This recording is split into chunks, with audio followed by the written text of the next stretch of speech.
it's a real privilege to have you and be able to talk about things with you because you are one of these people that um, really understand that healing is not something that is going to take place from seeking any kind of modalities from the outside world, whatever that might be. And all too often, we are very quick to want to recommend the next big thing, and whether we know it's the next big thing or not, but it's usually just a big cycle of chasing symptoms and trying to improve, whether it's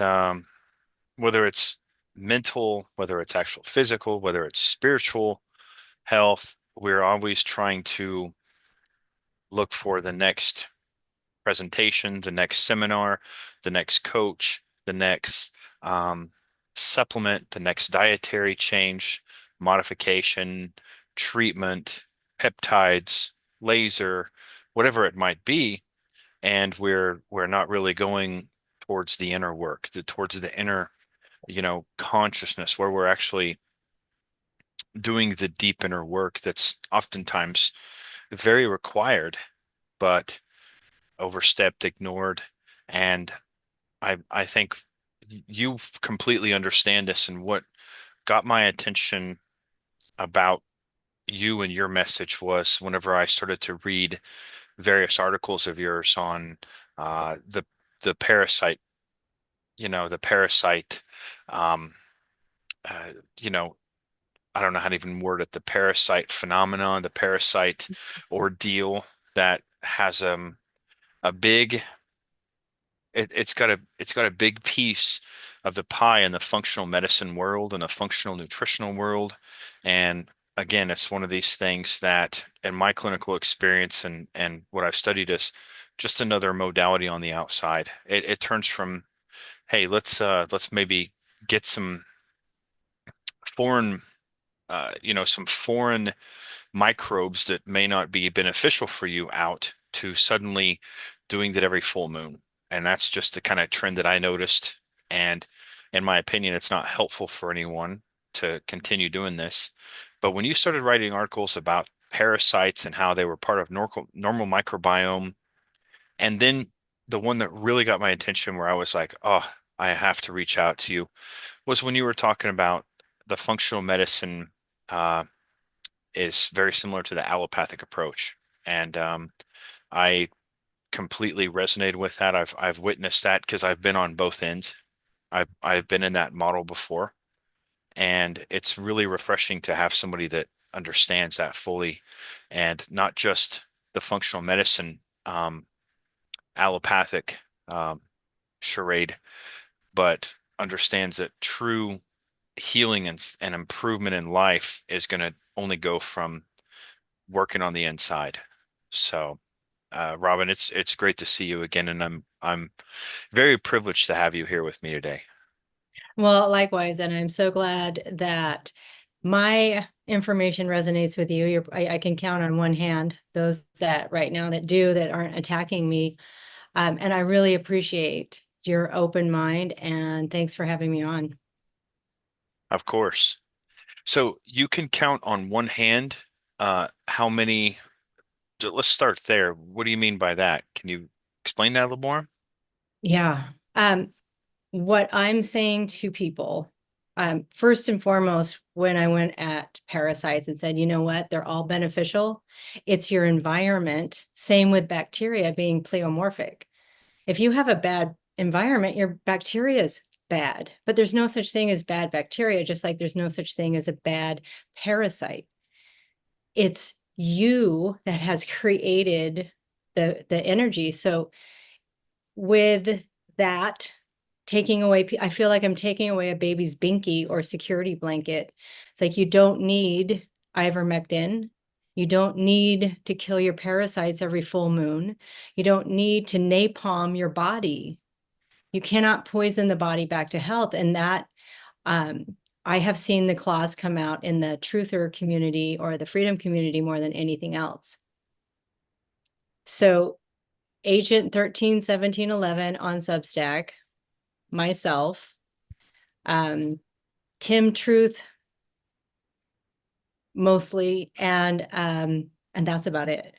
The person that was, I could count, on the fourth finger DPL had to go into hiding because of the vicious attacks on him and outing. He was writing undercover, and they outed him, Mm. the Bailey couple.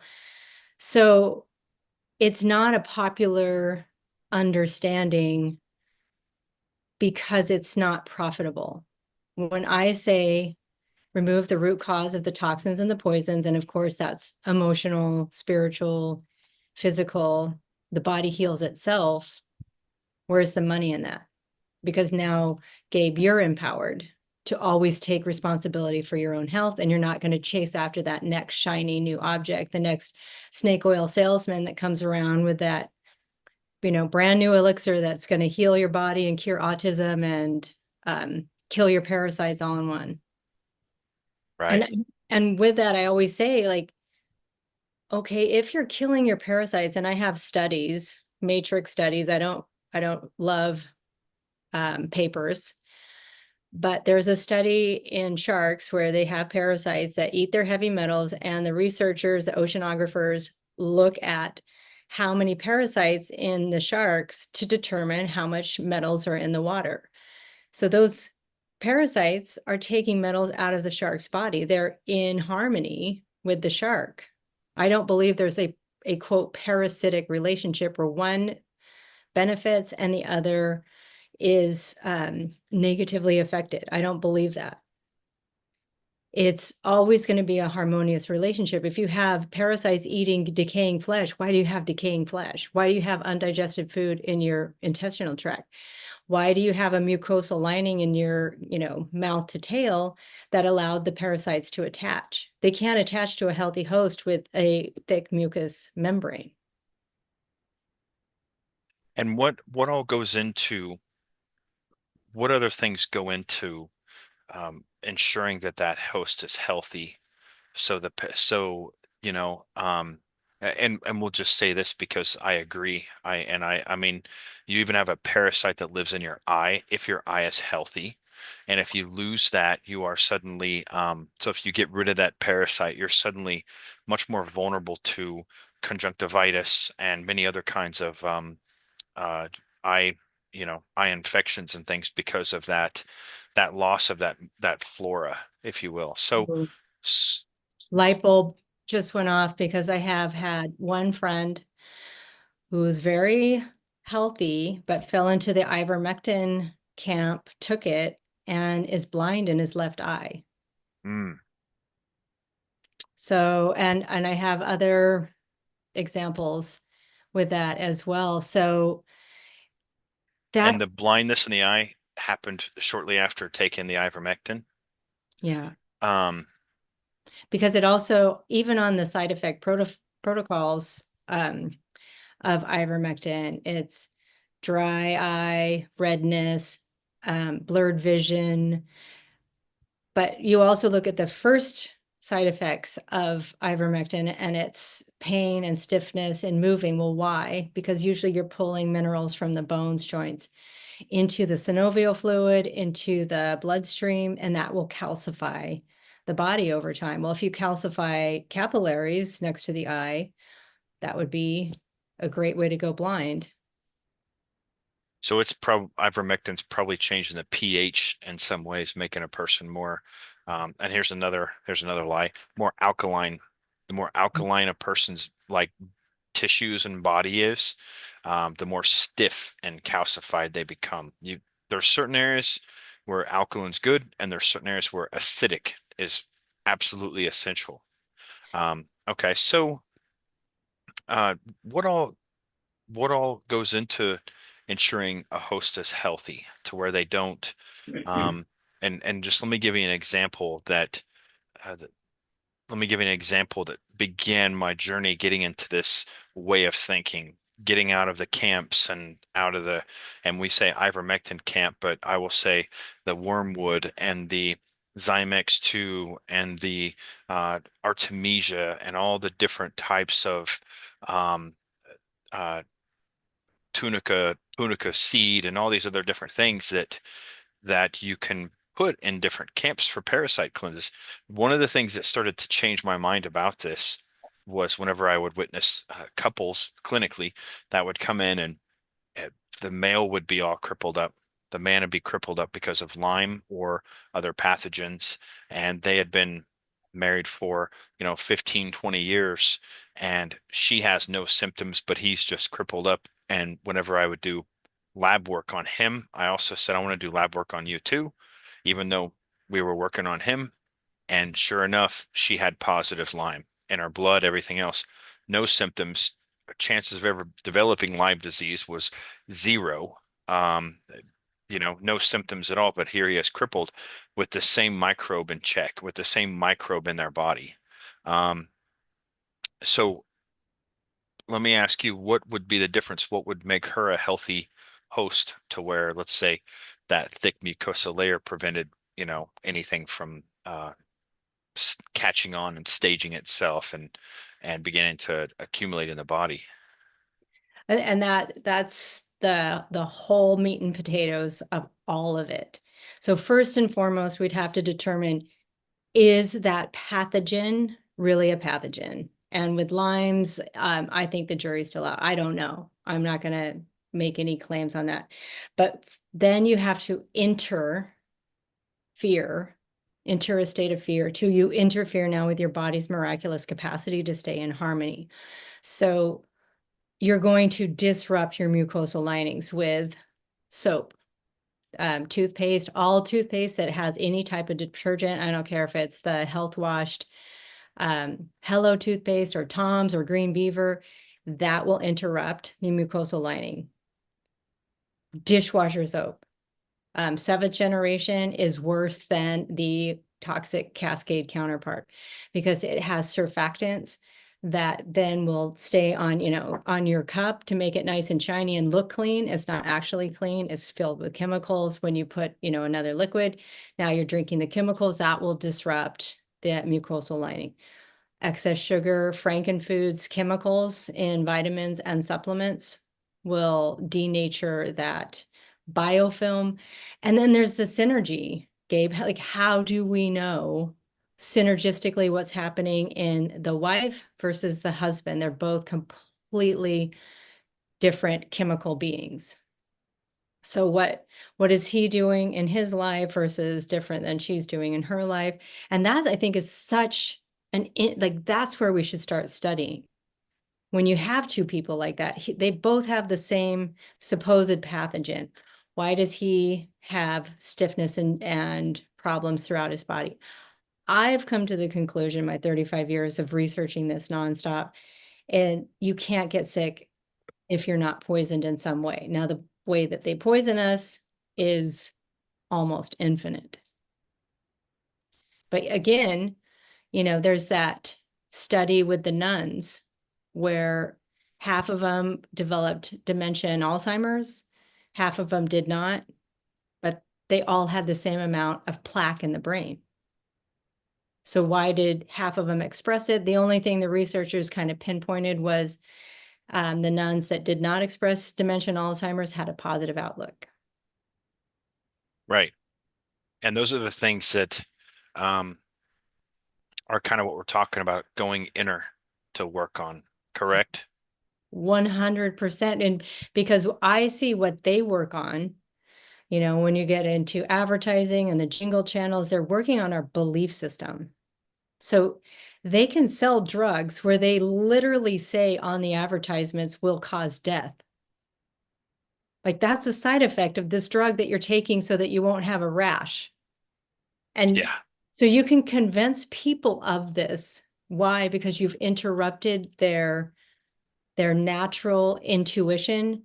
They no longer hear that divine voice from within. They're relying on the translator, the doctor, or the news media, or their favorite influencer to tell them what to put in and on their body, and you'll always be lost. If you listen to someone tell you what to eat, you're lost. Your body will tell you what to eat, how to stay in Right. harmony. But when you're like, oh, this is a superfood, I'm going to force myself to eat it, even though it's giving me a rash on my face, true story, because I did it with almonds. It's like, oh, that's a superfood. I better eat it, even though it's causing problems in my body. I'm interrupting that. Okay. Um, so very interesting. So your body will tell you more than any kind of nutritional test or expert or doctor or anything else. I think that's really important for people to recognize that there's no universal one size fits all when it comes to diet. The thing that I tell people is very similar. Um, you want to try it and see if it fits for you, see if it works for you, and observe your body. The one blanket statement I will say when it comes to diet is getting rid of all the manufactured, artificial, technologically manipulated food-like substance. No matter who you are across the board, you'll have some kind of benefits by just getting rid of that garbage. Yeah. But everything else, whether you're purely, whether you purely eat meat or whether you eat meat and vegetables, and if you eat just vegetables and fish, I think that each person's going to have their own response to whatever they are, uh, whatever they're tied to that goes back from even, I'd say maybe even genetics, all the way to culture, all the way to their internal belief system. Yeah. So, um, okay, so interesting. So people are first off, they need to sense it from the inside. Um, one going back to I think it goes deeper than just what do I feel like eating today? It's um I mean, I just use the analogy of when we go outside in the sunlight. The eyes, based on the amount of sunlight and what your body needs, will open and close pores sure, if you don't have sunglasses on and you don't have right, chemicals on your skin. And the same with the food, like your eyes will be drawn to, why did lemons all of a sudden look irresistible, or radishes? That's your natural mechanisms turning on. The wild animals don't sit there thinking about, what to shop for, or go in with a grocery list, which I think is the worst thing you can do. You go in with the feelings, but you're absolutely right. If you're eating frankenfoods, processed foods, any food in a package in a grocery store, I don't care if it just is dried figs, they spray it with things, even if it's organic. even right, even the almonds you were mentioning, those are washed in solvent, Yeah. so yeah, it's all pretty much we're going to be exposed on some level. And I think what you're talking about is one of the dynamics of how our unconscious mind responds. One of the things that I teach people is that um, whenever I'm sitting down to do a session with someone working on their mind and body interaction, the first thing I do is help them get rid of all resistance. So get rid of any resistance that their conscious mind might interfere. And one of the things I tell them is your conscious mind will always answer first. It'll always answer first. So and it does this in um, every dynamic of when you ask it a question, when you ask yourself a question, it's going to answer first, and it's going to give you an answer. And if you are looking for some kind of positivity and asking, why do I deserve this income? And it's telling you you don't. At some level, there needs to be some work done. If it Mhm. tells you you deserve it because of the service you provide others, it's given you a true answer that you should resonate with. So in this example, I'm just giving a way that it'll answer you. But it'll also answer you in all the dynamics answering first. So in this example of being drawn to a lemon suddenly, where you normally kind of ignore lemons and you go for maybe the strawberries or the berry group, but suddenly you're just drawn to lemons. That's your unconscious mind's way of um, steering you, trying to give you Mhm. cues, because this part of us doesn't use verbal language. We need to really understand that the part of us that's very intelligent, that runs everything, that is uh, connected very much to this quantum field of infinite possibilities, doesn't communicate in verbal language. It'll do so in sensations and feelings and what we're drawn to. So that's a really important part to understand when we're navigating through life and uh, recognize the importance. If we're suddenly drawn to lemons, there's a reason why, right? Right. And then not to usurp the body's emotional output through alcohol, nicotine, caffeine, cannabis, things like Can that. you say that again? Say what you said before you started listing off the things again. So you can't usurp your body's emotional output, meaning your body will give you those emotional signals, but they have to be the real from within emotions. And a lot of times you can manufacture emotions that are not authentic through substance. And this is why they infuse our culture with alcohol, caffeine, nicotine, cannabis. Why does the government all of a sudden legalize cannabis? There's a reason. Because Oh, for sure. now, yeah. So now you're out of your harmony. You're out of that.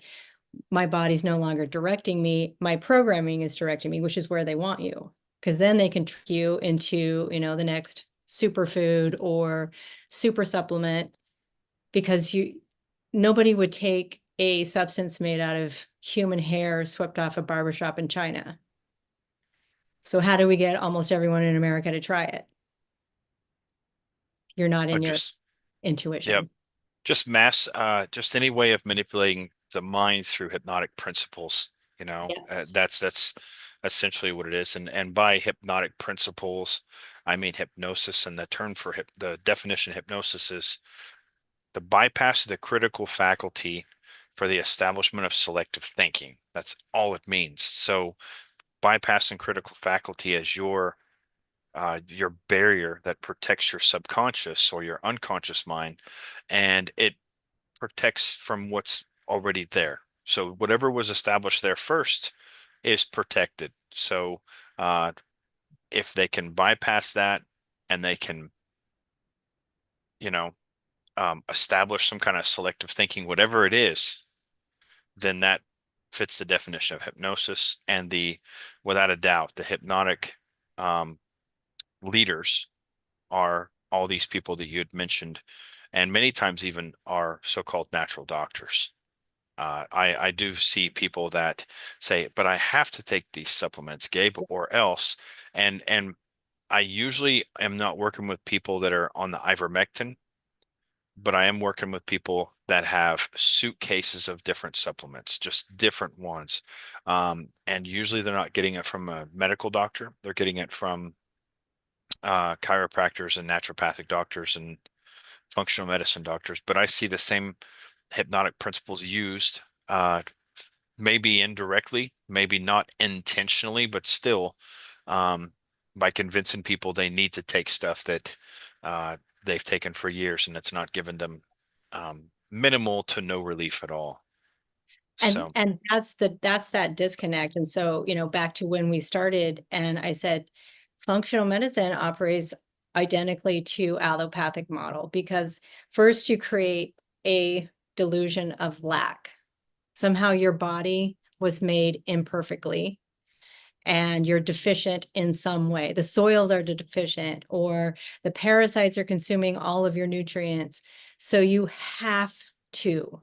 And they get into that same thing as, the allopathic model. You're in fear. If you don't take a blood thinner, you will have a stroke and die a horrible death. So you have to take it. It's the same thing. And supplements and vitamins, I don't know if people realize, were invented by the pharmaceutical industry. Vitamins are a misnomer. There's no such thing as a vitamin C in your lemon. It's the lemon.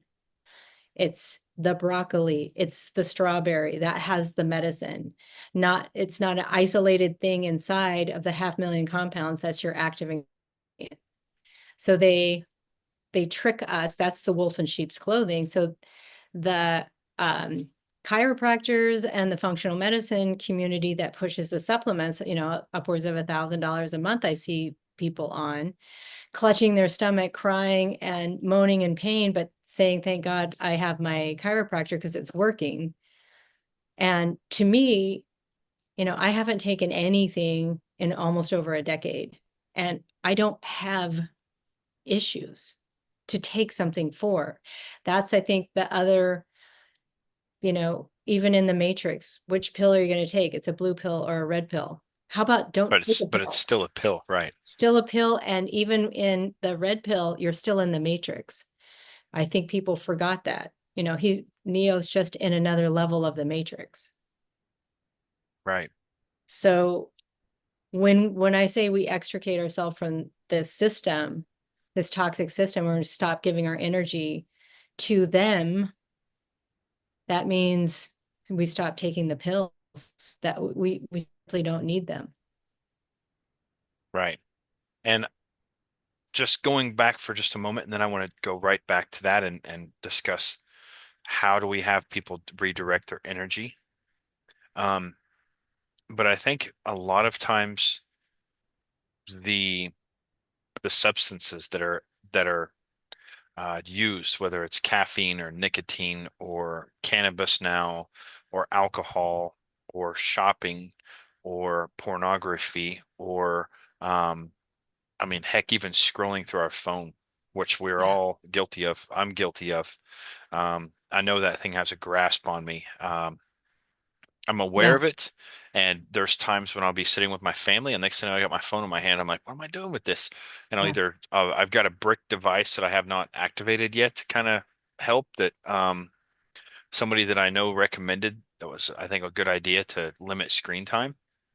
Um, but I think all of these essentially are an attempt to fill in a void that we already have, that we weren't conceived with, but we Right. have through just the normal upbringing of our current society, and that means across the world, wherever. Mhm. I've traveled many places. I've interviewed people from all over different countries, and I found that we are all, um, in many ways, touched by the trauma. I even hate to use that word, but it really is. A traumatic upbringing in the normal society. There's gaps in parenting. There's um, a lot of our parenting instincts are gone. They're just gone, and this translates into our babies and our children growing up with voids.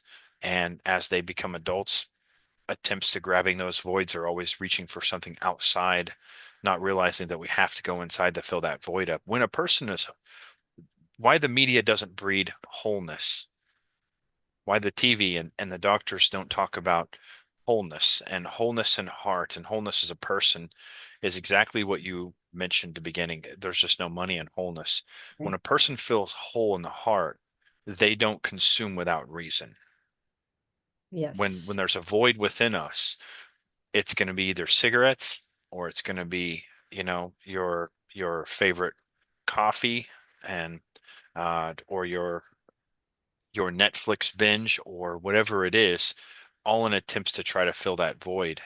One of the things that I learned is just an example of this is if you know anyone that has bulimia, particularly a female that has bulimia, one of the questions that I've never been incorrect on. I'm not saying there's not a first for everything, but I always have my students ask female clients that have bulimia, what's your closet look like? What does your closet look like? Um, would you care to take a guess on where I'm going with this? I would say it's overstuffed and messy and um, disorganized. Yeah, so lots of perhaps being stuffed, right? Hmm. With lots of new clothing items that still have the tag on it Mm. because there's an attempt to fill that void. And when the unconscious primal drives aren't met with food, see, they're trying to fill a void in the heart Right. that only us and feeding will only do the stomach, right? And when that is not satisfied, that primal drive is not met, the unconscious mind's basically primal drive is not met, it only grows in strength. So the human tendencies to go right from the pan into the fire. So they start looking at the next big thing to fill it. What's the next thing I can do? This hat, these clothes, these shoes. And of course, that still doesn't satisfy that void. So Next thing you know, they've got a whole pile of clothes in the closet with tags still on it. And I think this is just one example of what we're talking about with these voids that are oftentimes um, getting taken advantage of in Right. some way, shape, or form.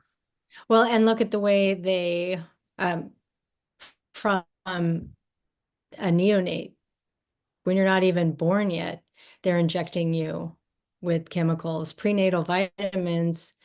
I did a story on how they get the baby addicted for packaged processed foods, especially folic acid, and there is no evidence to support Wow, that folic early? acid. Wow, that early?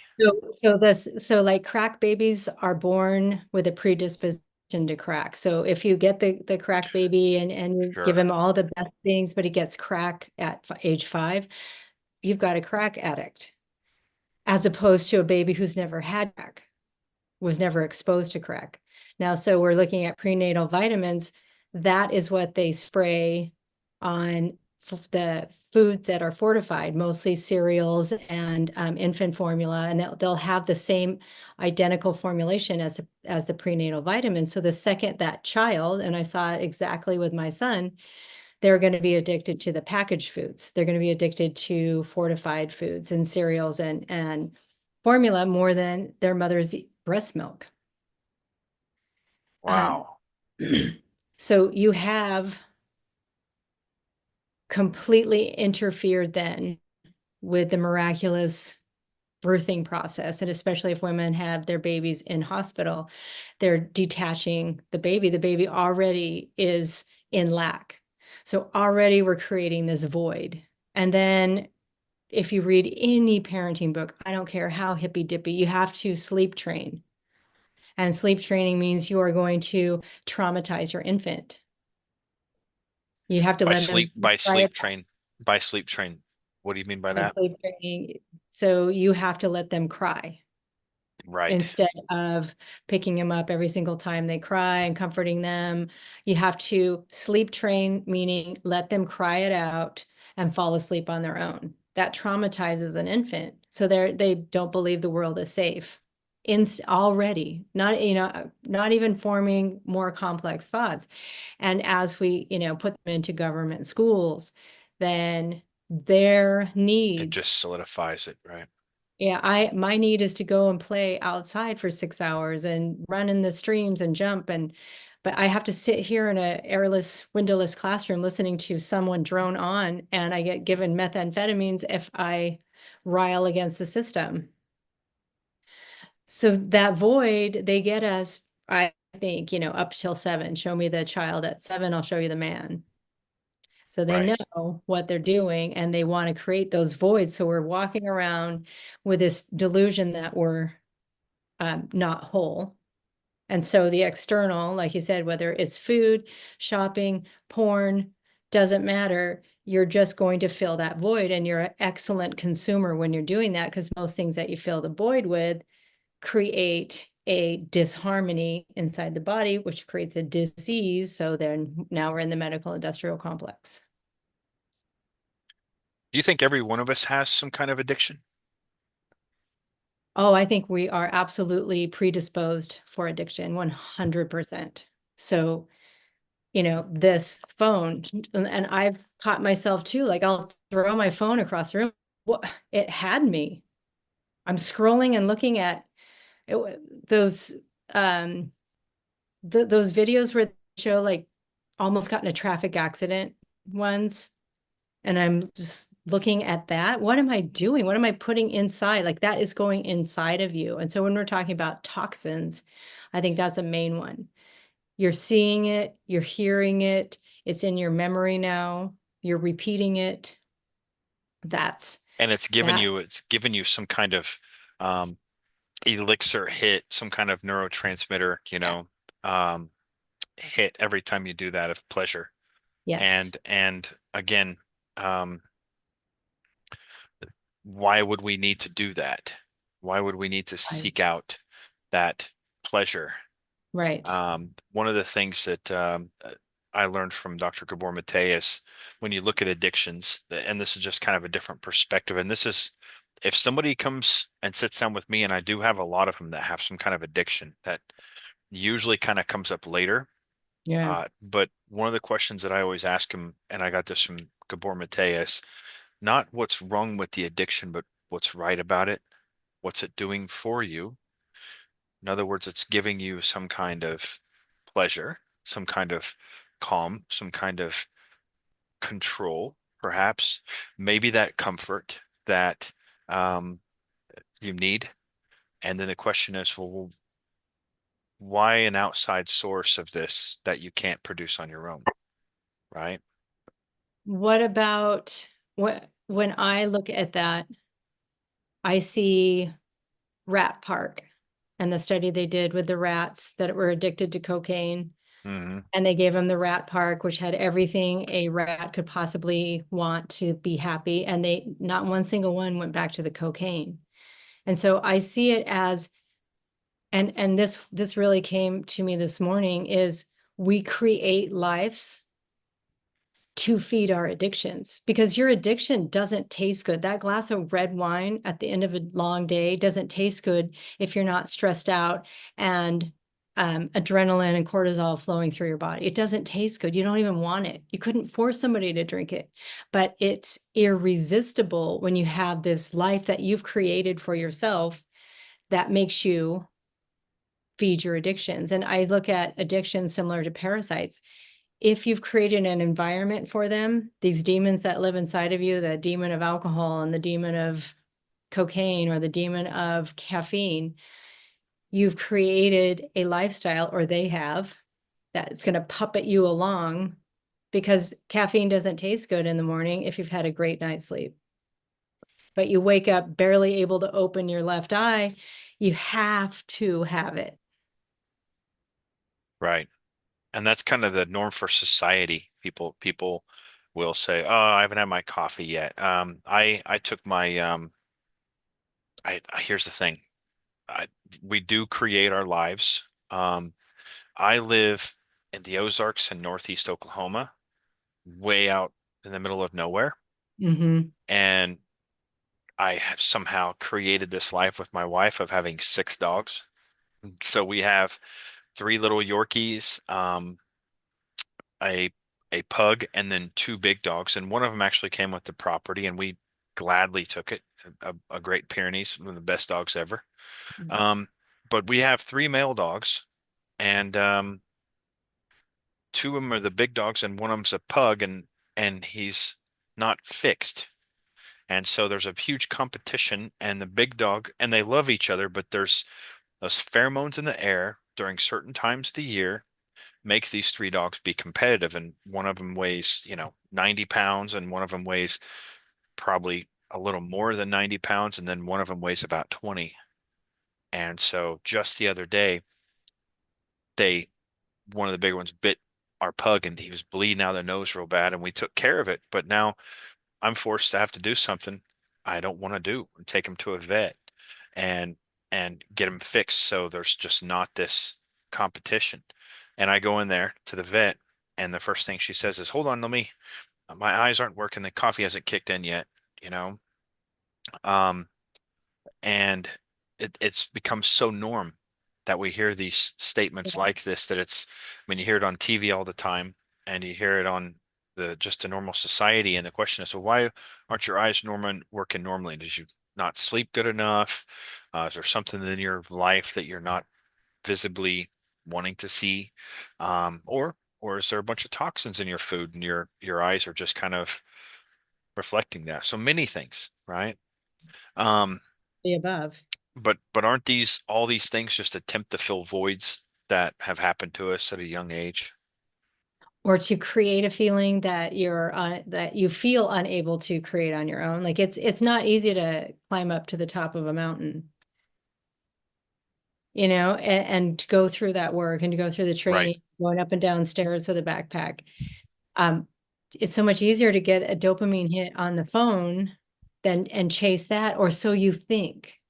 And I think that's where we get into the lie that we've all been told, is that it's the ease of life is where the comfort is and where the happiness is. and it's the opposite. We're all seeking heaven, but I think we don't realize when you get heaven, it ceases to be heaven. You have to have the contrast. There's no such thing as heaven without the hell. There's no such thing as the light without the dark. You're seeking a one-sided coin, and that will always end in the emptiness.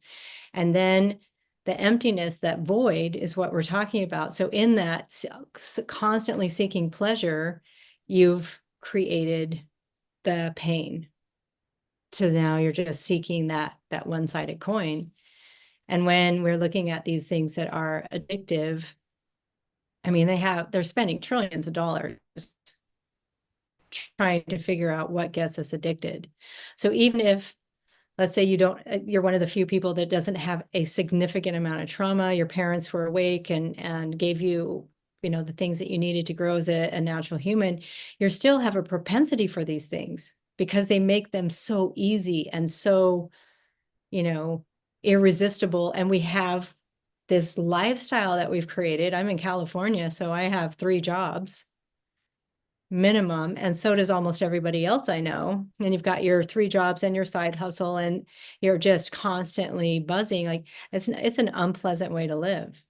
So what's easier than, well, let's have a glass of wine at the end of the day instead of let's create a life that's worth living. That's hard because how do I do that right now in this moment? Put down the wine, put down the coffee, and start planning when if I've had the wine and the coffee, I'm not using all of my brain. I've interrupted the Christos oil from traveling up my spine, activating my pineal gland. So I'm not functioning with all my brain. So that's why it's so easy to stay underneath, like stay under the water. And just that's how you think life is. You can't really hear people. You can't really see. You're underwater. And it takes work to get out. And so it's hard to, put down all of the addictions, especially porn for men, I think depletes their chi, their energy. Their shin. Yeah, for sure. And that's the thing that it is creative, that's the creative spark that really uh um makes things happen, makes things happen. So um so let's say if you're let me ask you this just based on what you're saying here. If by rare exception you've had parents that knew what to do and gave you the comfort and gave you exactly what was required, um, which is which is an emotionally present,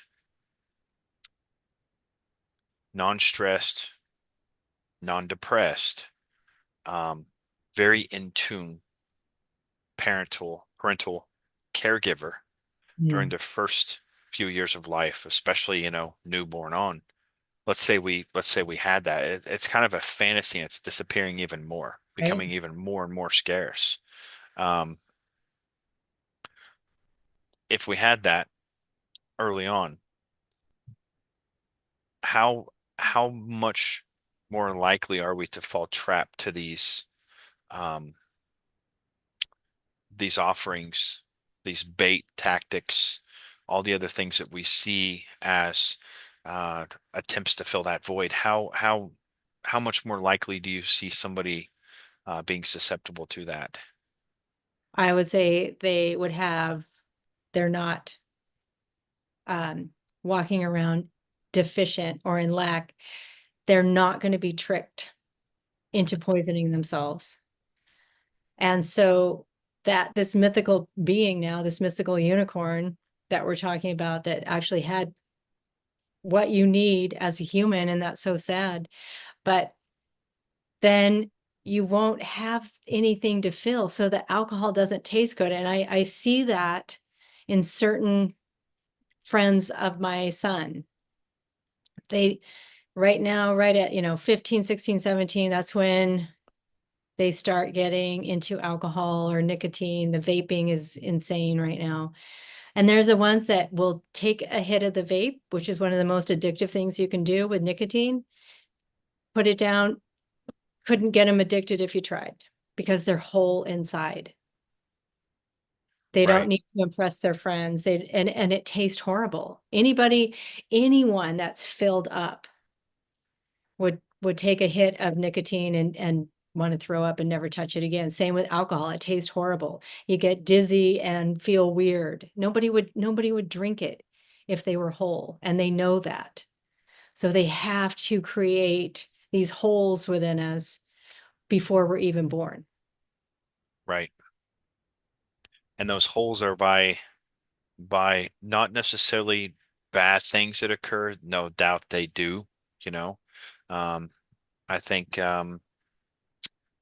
70% of people, just looking at ACE scores, adverse childhood experience scores, around 70% of all children have had at least one what they would call a traumatic overwhelm, and then the more they're on a dose thing. So the higher dose you get, the more likely you are to have poverty problems, have addictions to various things, and of course have chronic illness. At least, 6 to 10 of the leading causes of death today are all associated with ACE scores as well. So it's again this whole notion of something happened when you were young, it left a void, and it caused you to seek things from the outside. Um, so when a person, when a child, well, let me ask you this: do you think that exists today? That unicorn we're talking about? I think it exists very, very rarely, because if the parents did everything, then they put you in a government school, you're going to be traumatized. You're going to be in lack. And I saw it as I was the art docent at my son's school, because they don't teach him art anymore. Third grade, I saw these bright, beautiful spirits, creative, happy. Second was fourth grade, little more worried about what other people thought about them. And then fifth grade, their spirits were being killed in front of my eyes by the teacher. And so these kids, government school kids, are going to walk around with a void, because what they're told is you are wrong. Your intuition is wrong, and they want to sever that. So then you are going to be in lack, always looking for that next thing. You're not going to create a rat park. You're going to create, a living, breeding addiction center, Right, because that's all you know when you're not in tune. And so it's, what we're talking about is the subconscious and the conscious, and the heart brain and the gut brain and the whole spirit working in harmony. Then you're impenetrable. You're impenetrable by anything. You can eat and, drink the matrix food, and it won't land, because you have everything intact. And you wouldn't want to poison yourself with it anyway. You couldn't force yourself to eat it. Unlike the other ones that have that completely disconnected, you could go to Five Guys, eat 3,000 calories, and, go out and have a few beers afterwards, because it's not landing. right, You have nothing of all of these little sensitive, hormones that are released and energy fields that are understood. You're not functioning in that. You're just at probably 1% capacity, trying to figure it out. So of course you can't. That's why, the country and media would teach kings and queens how to rule over their population by the mind control techniques, hypnosis, mass hypnosis, MK, like what they do now, the MK Ultra programming, split you off from your own self. So they split personality. Well, they do that to us because you're wrong. The teacher's right. There's one answer. You should be a good person if you can sit here and listen to somebody drone on for 6 hours. And if you're not, you're a bad person. So instantly, everything, this brilliant little, being that comes in, has to split off to function in society. So now you are, I think, broken in that sense. You are more susceptible to whatever they want to program you with, and which is the substances that are most addictive. And I mean, even your example with bulimia, what a great consumer, model. Have women and men buy all these clothes that they never even take the tags off of. right. And we all have that human nature. I mean, just look at Just look at painkillers. You can go to the store and look at just your standard non-steroidal anti-inflammatory drugs, and you'll see regular strength, and you'll see um, ultra strength, maximum strength. It's like they get higher and deeper and deeper. And because the natural tendency is if we if you take something from someone, that was one of the things that I learned early on is, and I actually learned this, I think, partially in that self-sabotage course, just with me and my own experience with my own clients, was if you take something from them or you tell them that you're sabotaging in some way, and you tell them, okay, you're drinking wine at night or you're smoking cannabis at night, um, and we modify that, we say, look, take that away, that's wrong. Okay. Uh, what I witnessed was the people got worse. I witnessed the people got worse. In fact, I even wrote in my next book I'm writing right now a whole chapter on, is nutrition the cure-all? Right. Or can it lead people to going on worse problems? Can it cause worse problems? And it might not sound logical. And again, this will really set off the alarms for many people. But I had a woman once come to me who had breast cancer. She was very fit and in great shape, and she had third recurrence of breast cancer. And she had pushed these enzymes, okay, on people, like these digestive enzymes and healthy enzymes. And, they were great. And I try to sample pack. If it's not, I'm always open to things that make sense. And enzymes are one of those things that kind of makes sense. Some people said that they have just powerful cleanses that really change people's lives. And I've tried them and I'm like, no, it's not doing anything. Because I'm always looking out for something that can benefit, something that can help out in a toxic world. And again, what I find are an over reliance on those things, not a reliance on who we are on the inside, activating that placebo effect we have within us, but just constantly needing more and more and more. And I'm working with this woman, and she says, these enzymes are really beneficial. And I said, look, we're here for you, not this. And the second, third appointment, I kind of snapped at her because she kept bringing it up. And I finally said, look, if this stuff was so great, you wouldn't be sitting here with me. And she disappeared. I didn't see her on the schedule anymore for 6 months. And she came back and she said, Gabe, I thought about everything you said. And she was a wealthy woman who was fit and just looked great. And she said that I went around to all these different cancer clinics around the US, and some of them are just very exclusive because of the price. And she goes, the one thing that it dawned on me, out of all these people that go to these breast cancer clinics and cancer clinics, she goes, the one thing I've never seen is a fat woman in there jonesing for a donut. I've never witnessed that, not once. I've witnessed other women like me in there with their waters, and they're wearing spandex looking, and that really brought something to my attention. I was learning from her as she was saying this, right? But it dawned on me, she goes, I'm the one that pushes the healthy food. I'm the one that pushes the organic nutrition. I'm the one doing this at home that my husband preparing meals that my husband doesn't even really like. And I'm pushing all this stuff on my kids to get healthier and do all this stuff. And yet I'm the one that has breast cancer, and the rest of the family seems fine. My kids do good at school. They're athletes, and the whole, they're just part of the normal Americans, but yet no allergies, no complaints. Husband doesn't have any kind of irritable bowel. He seems to be operating pretty fine. And yet she's the one pushing all this stuff, and the one with breast cancer. And that brought me to that segued into what a mentor of mine told me. He said, if you know anything about the mind, and this mentor taught me really, really a lot of stuff about the mind and a lot of stuff about just really getting results. This guy was great. He's been dead for a while now.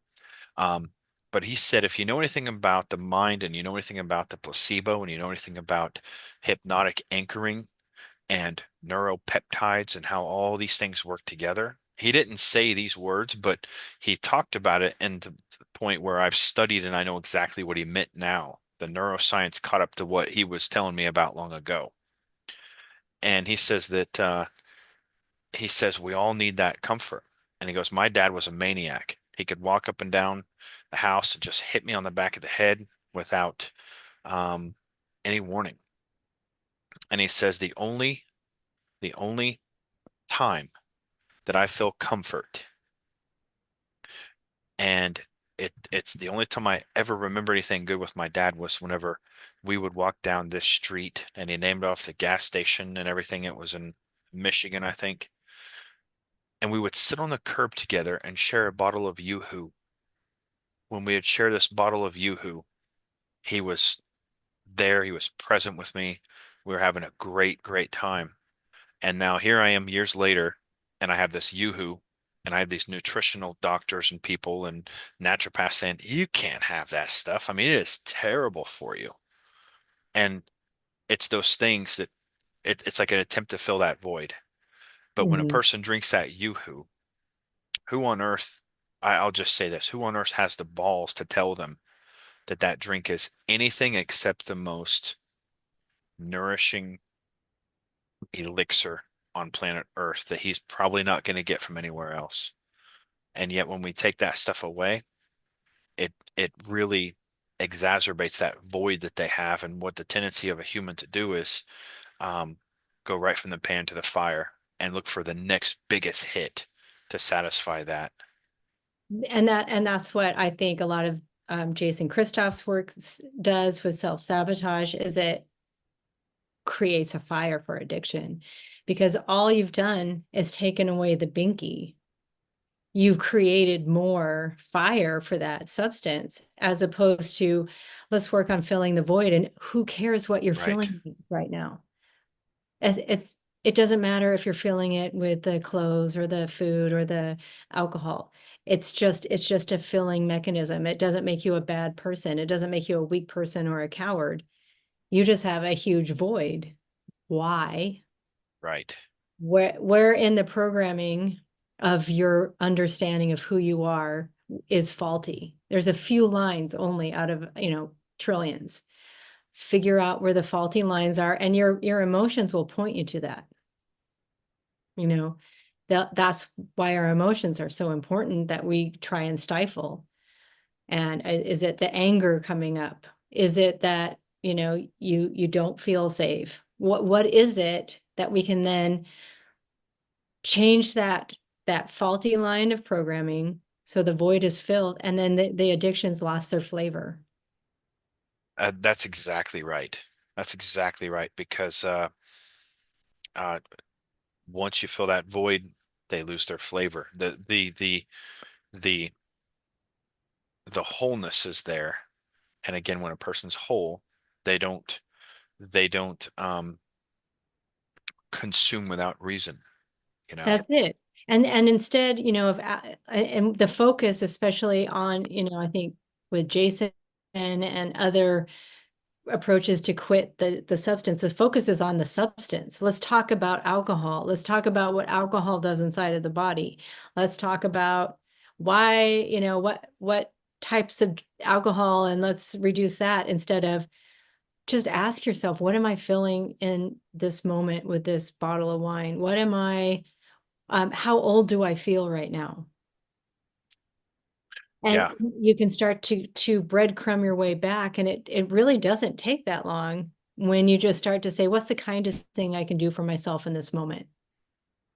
You start to listen, because like you said in the beginning, your soul is quiet, fear is loud. Your conscious mind is like, here's what you're going to do, and here's the next program. We're going to hire the stop drinking coach, and then underneath right. it all, the soul is like, I need rest, or I need whatever it is. Like, that's in there, but you have to be silent.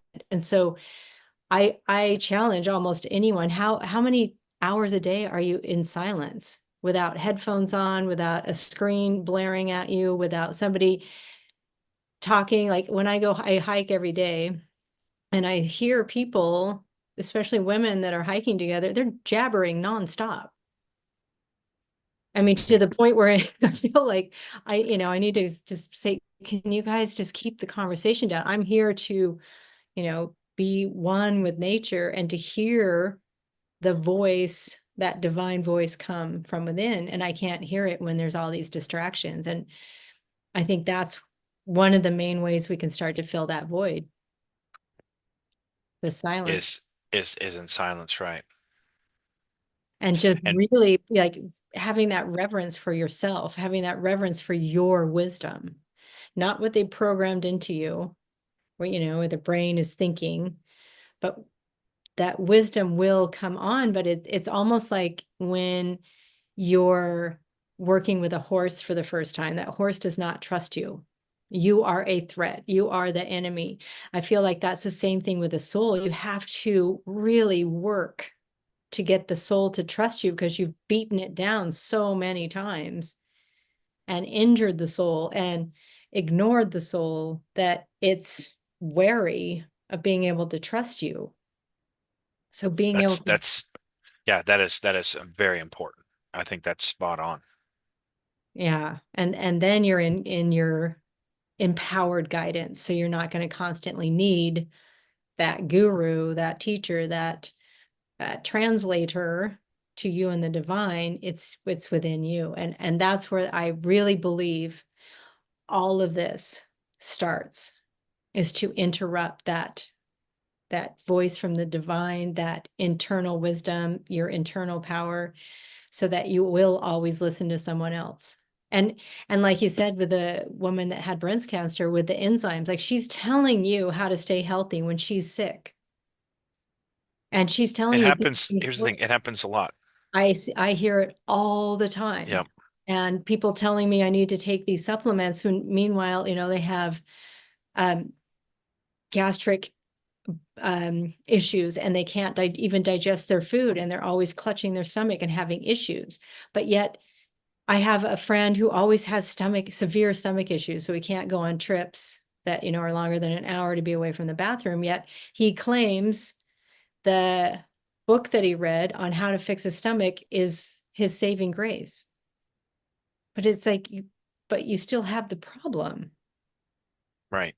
That's where the disconnect is. When you are in line, you would never do that.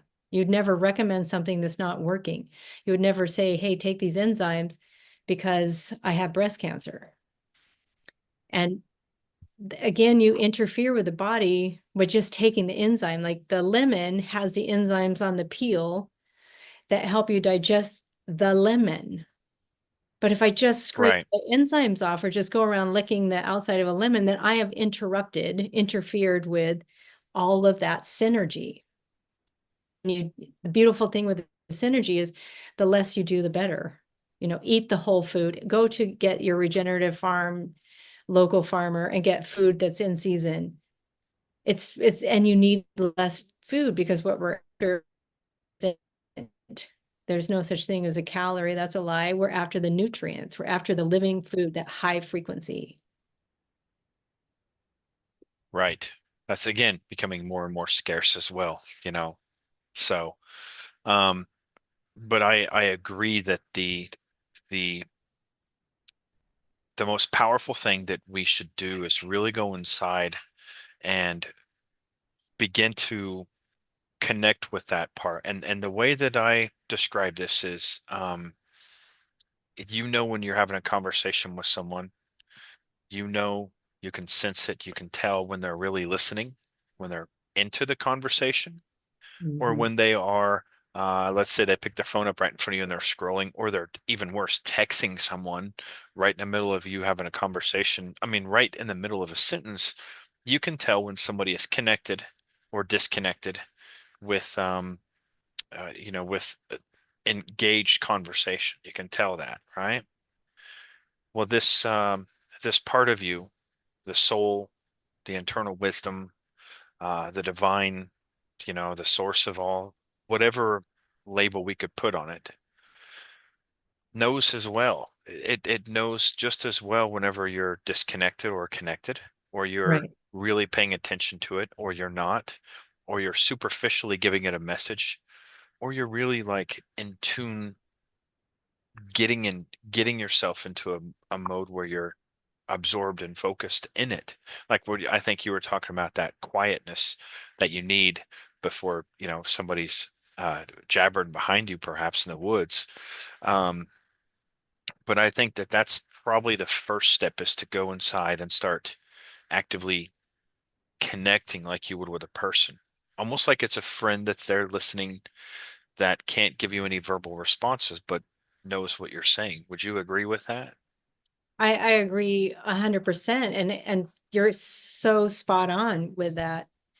It's that being in tune with somebody else, really truly listening to them in a conversation, and saying, you're valuable enough for me to see in this moment.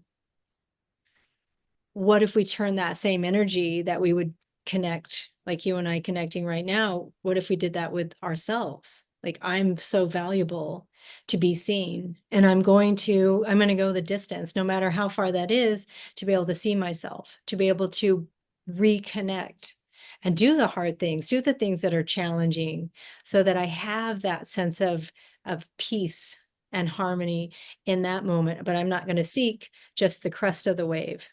I'm just as good with the trough. I'll Right. surf the crest and enjoy that, knowing that it's just for that moment. Knowing full well, hey, I'm going to be in the trough of the wave soon, equally beautiful, because it is all one of the same. So how would you begin to, as a health expert that understands that it's not a void, or it's not an external thing that's going to fill this void. It'll be a short-term pleasure, you know, Mhm. and we don't want to. You're exactly right with what's Jason Christoph's message. I had to stop following him a long time ago because, and I've even had several students that would come to me that we met through there, and they would say, "I was doing fine. I mean, Gabe, I'm doing great with my life." They literally would say this: "I'm doing great with my life.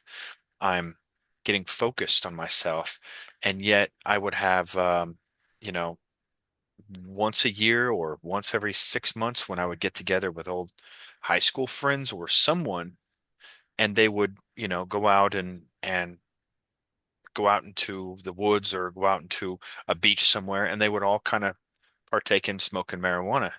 And then when this guy would sit with me, he would feel absolutely terrible. Like I just sabotaged everything. I just ruined everything. And I'm like, listen, and I'm going to say this. Just because you went out and had that with some friends doesn't mean you're some saboteur, and it Right. doesn't necessarily mean you're an addict either. Because in my opinion, there's a difference between those kind of things and the one where you're doing it every single day and it's interfering with your life, but you just can't give it up. There's a difference, um, because we all have those little. Abraham Lincoln said, "A man without vice is a man without virtue." So we all have, um, ice, except for the only people on planet Earth that have parenting instincts are going to be the tribes, the small, little, isolated people that have not Yes. been touched by human civilization. These are people that are in tune with nature.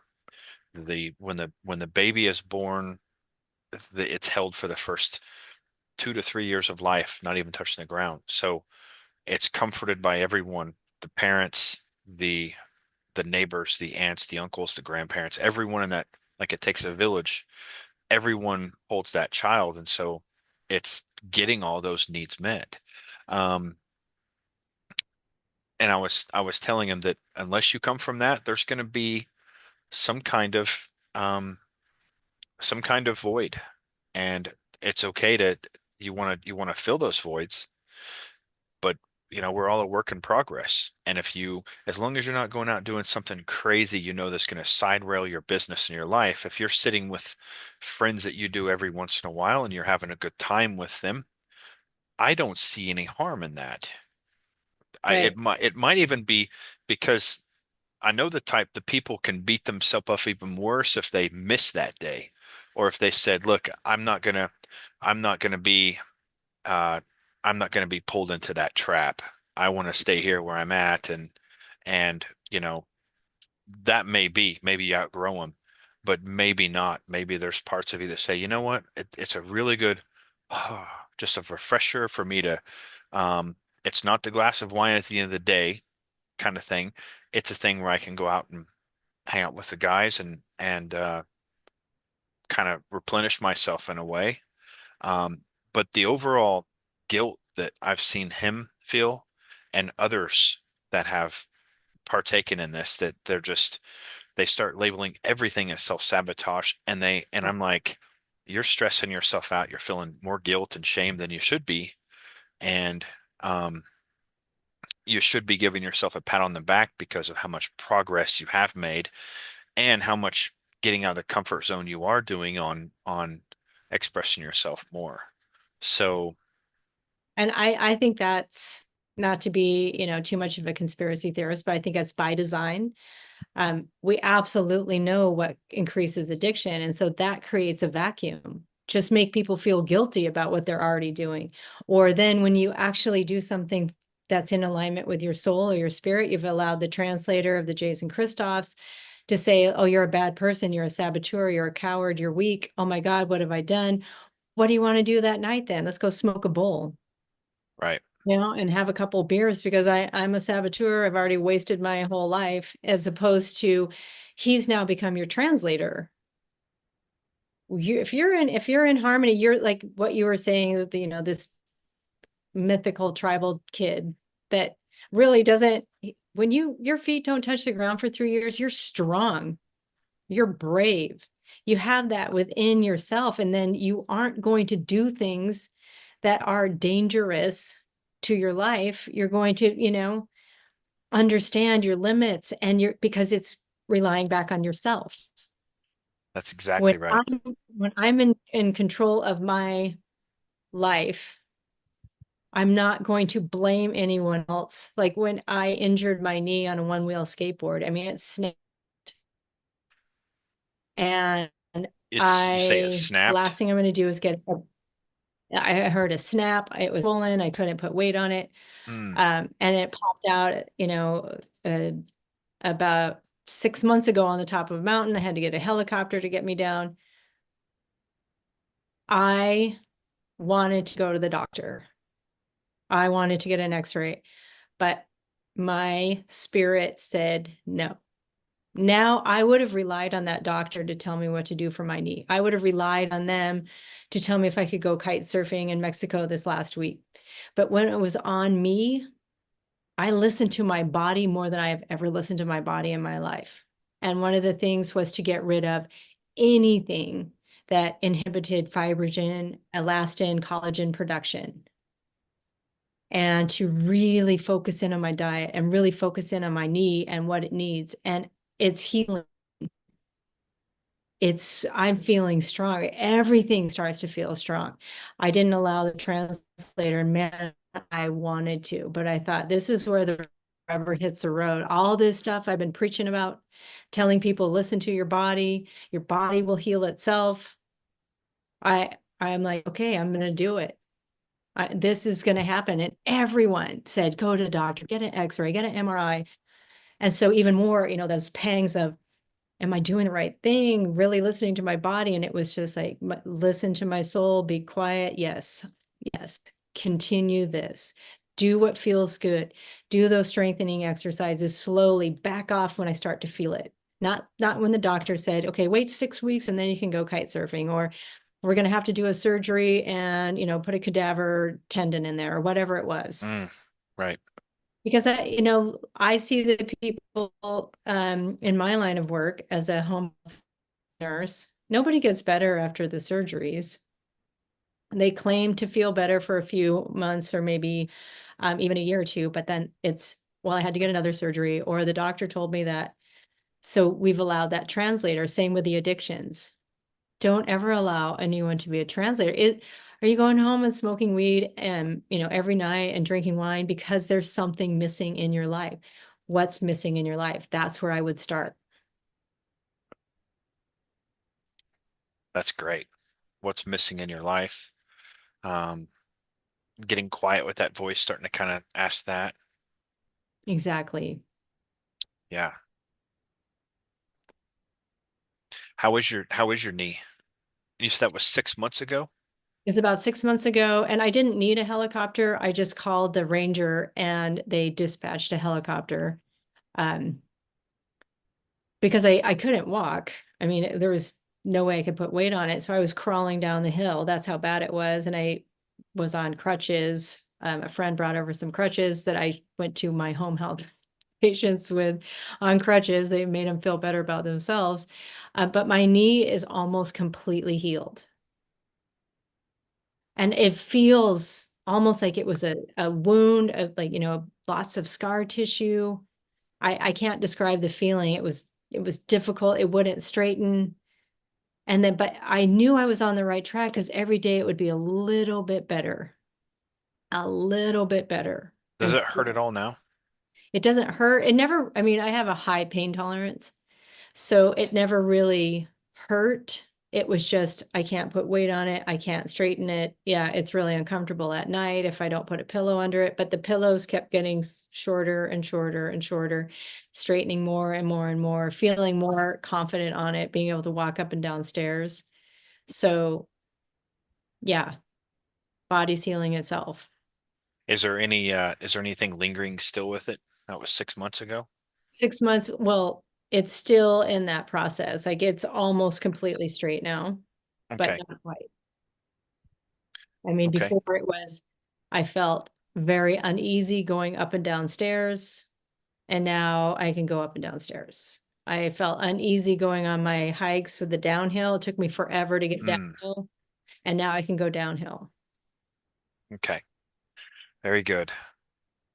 Uh, you're exactly right on people never get better after the surgeries. They typically um, people don't get better with anything Right. unless they go inside. Amen to that. And it's not just surgeries, it's functional medicine protocols, it's nutritional um, changes that, are superficial. Because here's the thing, if a person, I recognized this when I was in living in Kansas City. Um, we reversed our functional medicine clinic reversed type 2 diabetes for dozens of people. And what we couldn't do was keep them from going back to diabetic. And this was the time when I was in Jason Christoph's group, and Yeah. I was doing this work and I was implementing the tools I had, and I watched these people um, not only go back to being diabetic, but they did so completely unconsciously. Mm, It's like they didn't want to mm, consciously. yeah. It wasn't some choice they were making, and I was kind of holding them to that standard. Right. And I realized that they weren't doing it on purpose. But at the same time, I witnessed people that would have, let's say, Lyme disease, um, come in, do some detoxing, do some energy work, do some emotional work, and in 6 months to a year, they would have another infection, another microbial infection. But maybe this time it was E. coli, or it was Candida, or it was something else. And again, doing the protocols, telling them not to eat sugar. 6 months again, 6 months down the road, we're doing it again. And I realized that all this work that I thought I was doing for healing people was just superficially. It was just giving them a band-aid, and it wasn't doing anything long term for them. And Right. Yeah. Because like you said, you never address the root. So here's another Band-Aid. And that's your beautiful allopathic protocol and your functional medicine. Here's another Band-Aid. And then just keep coming back so that, you're always going to be in lack or deficiency. right. And I interviewed other doctors during this time around the country, Mm, and they all noticed the same kind of pattern showing up. They all noticed the same similar patterns because I thought, am I missing something? My wife and I would say, are we missing something? Are we not doing something correctly? We're doing exactly what the functional medicine university or our mentors told us or anything else. And it was still, it wasn't helping. I can tell you this, I was a diplomat in nutrition and I've worked with thousands of people through the years. And I can tell you that the amount of people that I saw come into me out of thousands that had their life completely get better just with nutrition alone, I could count on one hand and still have fingers left over. I literally could count on one hand. I would say a very exceptional few that we fine-tuned some things. We gave them some support to get out of the slump they were in, and afterwards they were great. I mean, they're still, I imagine they're still doing great today. But that's less than five people out of thousands over a Right. decade. And it's Yeah. like the all the rest of them that have had But tremendous isn't that like, success. just to put a exclamation point on that, that is the model though. Like we're just go harder. It's not working, but let's just go harder at it. Let's give them more supplements. Let's get even cleaner nutrition. Yeah. But nobody's saying, hey, you guys, it's not working. Or if here's the thing, if they do, they're usually met with something like, well, just stay on this journey with me. You want to get better, don't you? Right. Just stay on this journey, just stay on this journey with me. Okay. We're on a Yeah. journey and healing isn't linear. So, Yeah. and I do get that, but, um, 6 months, a year, maybe 2 years down the road, that people were no better than they were had they ever not went. Exactly. And that's And the same with counseling. It's the same, it's the third rule. A third get better, a third stay the same, a third get worse. And that is with or without the modality that you're putting in there. So again, the red herrings are that's the Lyme's disease, it's this pathogen, it's that bacteria, it's the parasites, kill those because you'll still be looped in the system because you've not addressed the root cause. Why do you have an overgrowth of candida? Why do you have an overgrowth of parasites? You've interfered with your body emotionally, physically, spiritually. so when you're working with someone and they are determined to get to the root cause and they tried everything else and your message resonates with them on, I knew it was that because I'm not here to convince anyone. Like people Right. need to screen, if they're going to Yeah. work with me. And the first thing I'll do is show them personality traits of people that have chronic illness. And I'll say, you're going to see yourself on here somewhere. Yeah. Where? It's up to you. And then after that, they see that one of those really rings out at them or many of them. And I say, well, this is happening because of this, and this is what we need to change. And next thing you know, they're holding healthy boundaries. They're feeling good about who they are. Um, they're changing how they feel about the world around them. Right. They're starting to trust more, and they're going in and getting interconnected with that divine. And I know after that, they're never going back. It's not Yeah. something they'll ever unlearn. But if you would, just with whatever you want to share, let's say you have somebody sitting down with you, um, and your message resonates with them. They're Yeah. wanting to get to that root cause. We kind of talked about there's a void that needs to be filled. We talked about getting very intentional with that, almost like you would a person, you know. Right. So having a real intimate, in tune conversation, even if it's not a conversation with words. Yeah. What are some things that you would go through with a client to ensure that that you're going to have success with them long term? Well, I think it's really simple. My job is extremely simple. Is first I get rid of things that would interfere with the person being able to hear their own voice. So if they are fueling their body with things Robin, can that you can you say that one more time? The internet was lagging a little bit, and I just want to okay. be clear on Um, that statement. so the first thing I do is get rid of things that are interfering with them hearing that divine voice within them. So if they have the addictions to alcohol or to caffeine or nicotine, we look at how can we simply, easily get rid of those. I call it, 4 days. If you can cut it in half every 4 days and it's no big deal, then it was a surface addiction. It was just the substance. You're not filling the void. And a lot of times we'll be able to do that pretty simply. And not create a vacuum. So as that's being removed, you're filling it with those things that bring you joy, that fill your soul. Then the work begins. Why are you not in your body? Why do you want me to tell you how to heal your body? Because you're always going to then need somebody else that's going to tell you to heal your body. Or why do we need the pill to take? Why does it have to be something?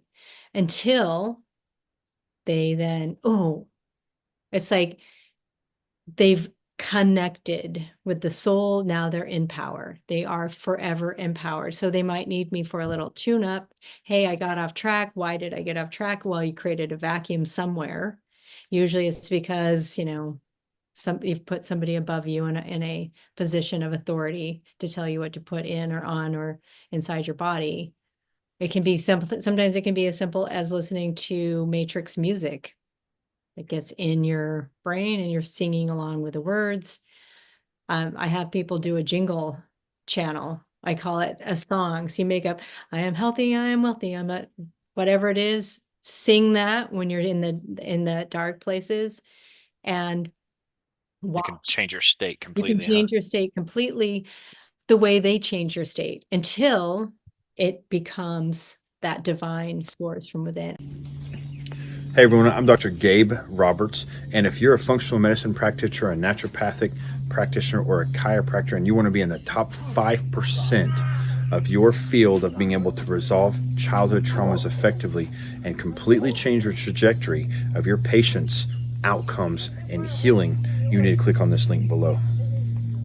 So, okay, and Robin, one of the things that I'm kind of getting, okay, from this higher mind, one of the things that kind of dawned on me as I was listening to you speak is that I think that you probably have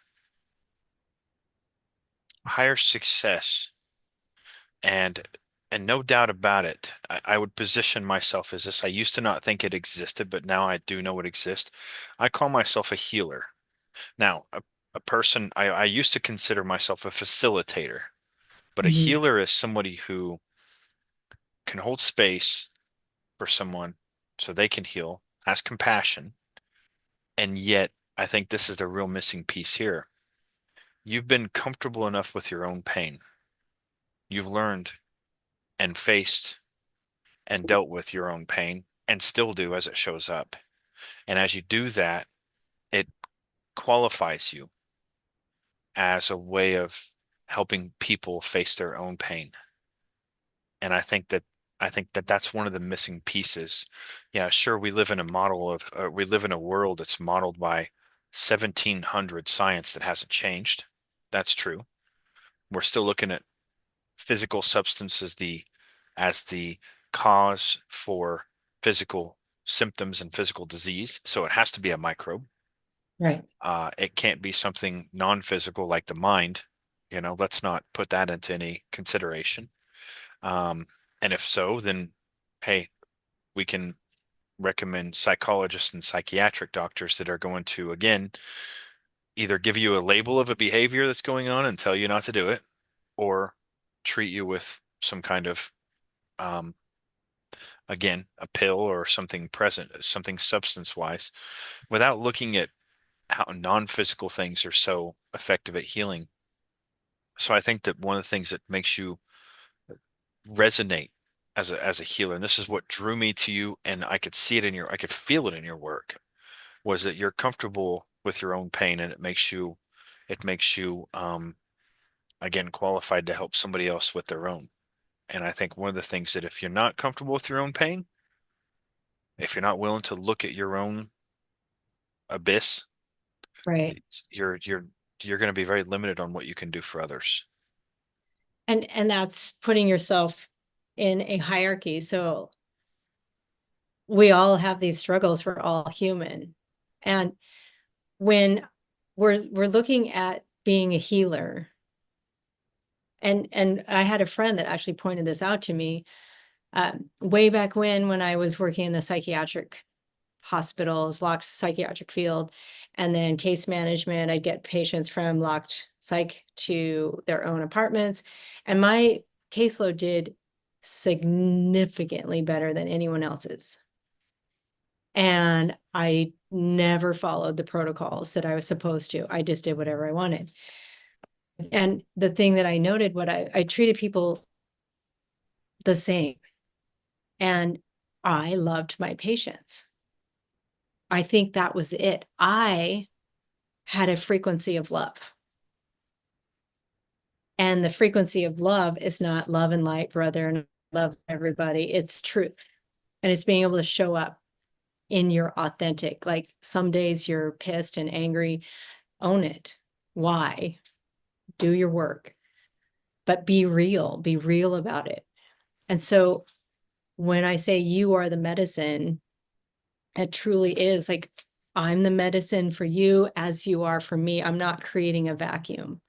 And I've seen people heal from breast cancer by going into the medical industrial complex. I have a woman that I healed her breast cancer because she believed that I would heal her breast cancer. So I said, well, I can do it, but you're not going to like the modalities.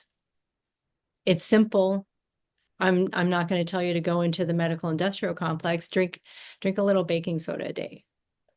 And to her, that was a big deal. And I knew she was in the belief, and it got rid of her cancer. She got rid of her cancer, but they needed me for that moment. And then I can say, hey, it wasn't the baking soda. It wasn't me. You did it, when they're ready to hear it. So I don't have to go in doing anything. I go in with that frequency of love and connection and truly seeing someone. I believe that's the real ICU clinic. I see you. I see you in your entirety, and I care enough about you to truly want to see you and truly want to listen to you. I think that's all it is. And then the person, whether I'm doing, one-on-one coaching, has told me the problem and the solution in the first 15 minutes. It's like they know what they need to do, and they know what the problem is. It's just when we get convoluted, it's almost like you need somebody to see you in that state to help you climb out. Because That compassion. yeah, and it's like we're not meant to do this alone. It's just I'm walking beside you with a lantern with my hand on your back. You're doing all the work, you're doing everything, but you have somebody walking beside you that gives you that strength. Because somebody else is there. I know I have to do, I mean, for myself, I have to do it all also, but just knowing someone's in your field, they're on your side, they want to see you improve, they're going to love you either way. If you fall down, if you go back to the alcohol, they love you the same. There's no judgment. Right. And that's important because oftentimes the condemnation and the judgment and things make it so much worse that it creates a tremendous amount of conflict within them, stress within them that they end up, they end up not being available for that space, to be. That's it. And that's what I think what we're talking about with Jason Christoph's stuff. It creates that vacuum that makes it worse. Because Right. you're an idiot, you're a child, you can't face your pain. So how different is that from the government school system, or from the mean teachers, or from the mean, ministers in the churches, creating guilt and shame and judgment, which Right. Is the opposite of love. It's the exact opposite of love is judgment, yes, not hate, but judgment. right.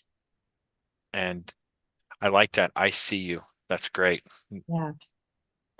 Um, and one of the things that's important to know that this divine, okay, I'm a former Marine. I've been in Africa. I've seen people starving. I've had a grown man once, you know, drop to his knees and kiss my boots when I gave him crackers and peanut butter in front of his family and him, a starving man. And so when that occurs, just it gives you a feeling like you've never experienced before. When you feel someone's lips touching your boots. I mean, I made a man stand up. I didn't even want him to do that. And this was years ago in Africa. And I had I didn't want to hear any talks about God. I didn't want to hear any talks about divine. People would put their hand on me and say, "Hey, God loves you," and I would say something rather uh, compelling, rude, perhaps out of place, and it would make everyone's jaw hit the ground. Something along the lines of, "Hey, in any powerful universe, your powerful God would have been out on his butt a long time ago." You know, in Right. any well, decent run universe, that's what I would say.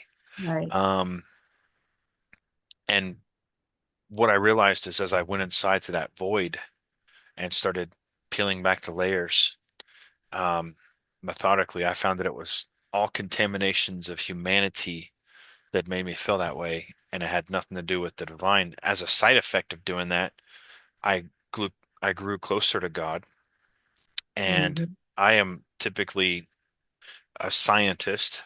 I love spiritual and I study spiritual, and I think it's absolutely essential. But as a scientist, what I've learned is this field of energy that you call the divine matrix, you could call it a number of things, measurable with equipment, intelligent field of energy that is in within each one of our atoms. Yeah. It's everywhere. And its whole nature is responsiveness.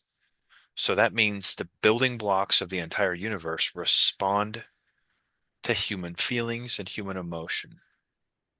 So the first thing is to really watch how we're using emotions, right? Would you agree with that whenever you're working with clients is, all emotions are precious, but they're so powerful that they can build and destroy if they're not used correctly. Exactly. And I mean, a lot of it is undoing that victim mindset. So I have trauma, so my anger is justified. I have my, you know, father did this, so I have to choose bad relationships. It's almost they've become the identity of their reaction to trauma instead of the trauma is what it is. It's your perspective on it. Wild animals can't go around traumatized because they saw their baby getting eaten by a lion. But we have the ability to carry that story and then become the victim to that forever. A lot of people lead with their trauma. So it's getting out of underneath that field and getting into that empowered state. Change the story, change it to one of, hey, not change the reality, but change the perspective on it. So now it's the empowered solution. Is that a lot easier said than done sometimes? Like, do you find people that have secondary gain? Like it's more beneficial to hold on to that? They don't work with me when they have that addiction to trauma because I go in from the beginning. Hey, let's see this in reality, and you're not a victim to that. I've had a lot of women brutally attack me because I say we're not victimized by men. I've never been victimized by a man. I'm not a Me Too. I think feminism is a cult. And to say that will distance me from a lot of women, but they're not ready. When you have that victim mindset, you're not ready to truly walk in your potential. And so I really only want to work with people that are ready to walk in their potential. And so it's, let's see who you are underneath this programming. Let's go so that then the light is pointed back to you and you are now empowered completely. And if you still want to hang on to the victim story, I love you the same, but I'm not going to waste your money. and your time, because that's not, where I feel my mission is. It's Right.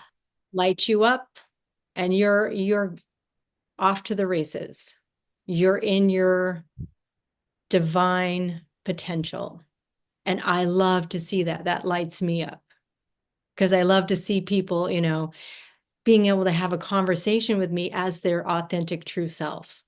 So we're both showing up Right. authentically, honestly, and it's then something brand new is created rather than we're stuck in the past of let's go over this trauma again and why you're picking bad relationships, and that's no longer even on the table.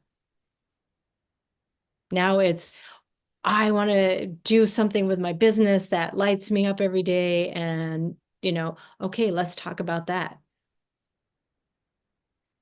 Do you find that people go through shedding processes when they're letting that old identity go?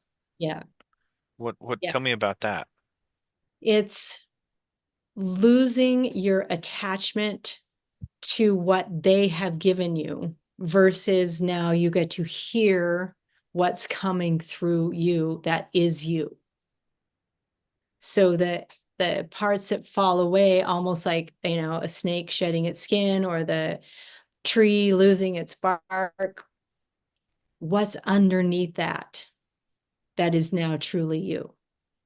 And to be able to have that discernment, that is what the ruling class, whatever you want to call them, that profits from our ignorance, that's what they have cast their spells on and created this illusion of who you are.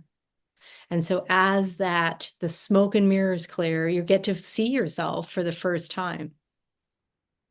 Is it frightening for a lot of people? I would say a lot of times it's startling. It's startling to see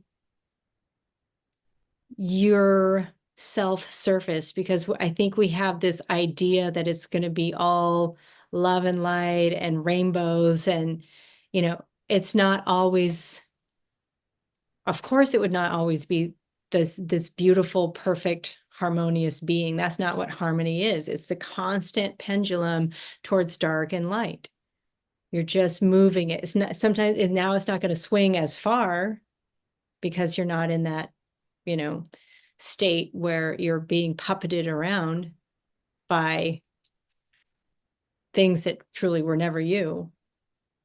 You were puppeted around because you had this belief in your trauma that created this other entity, or your alcohol is creating another persona that's not you.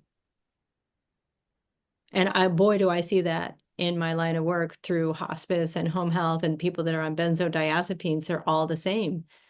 They're very tearful. They're very emotional. They have a very similar perspective on life. It's not them. That's not that person. That's the benzodiazepines creating a facade, a persona.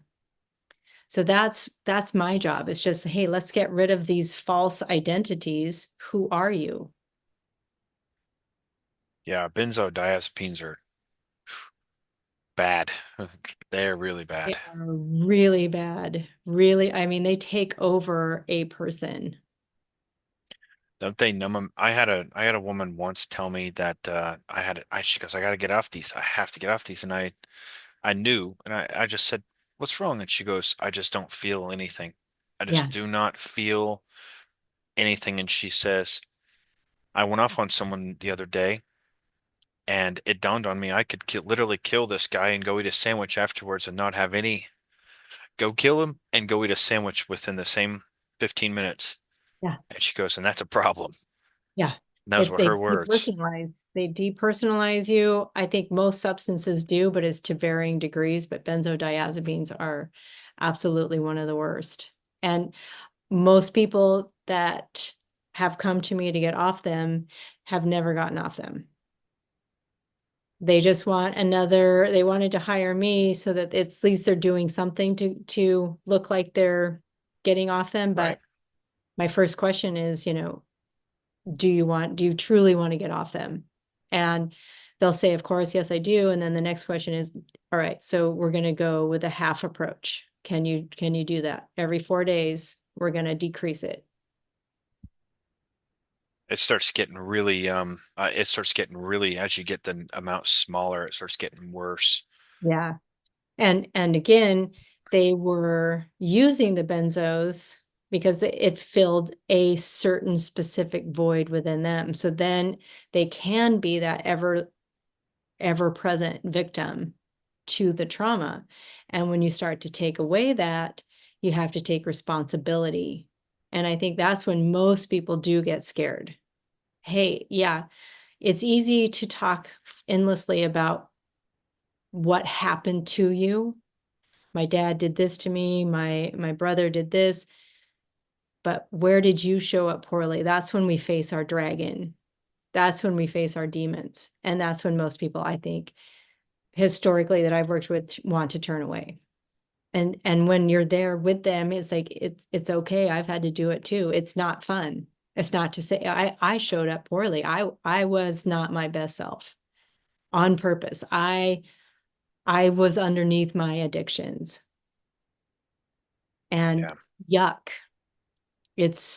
That's to me, that's what shadow work truly is.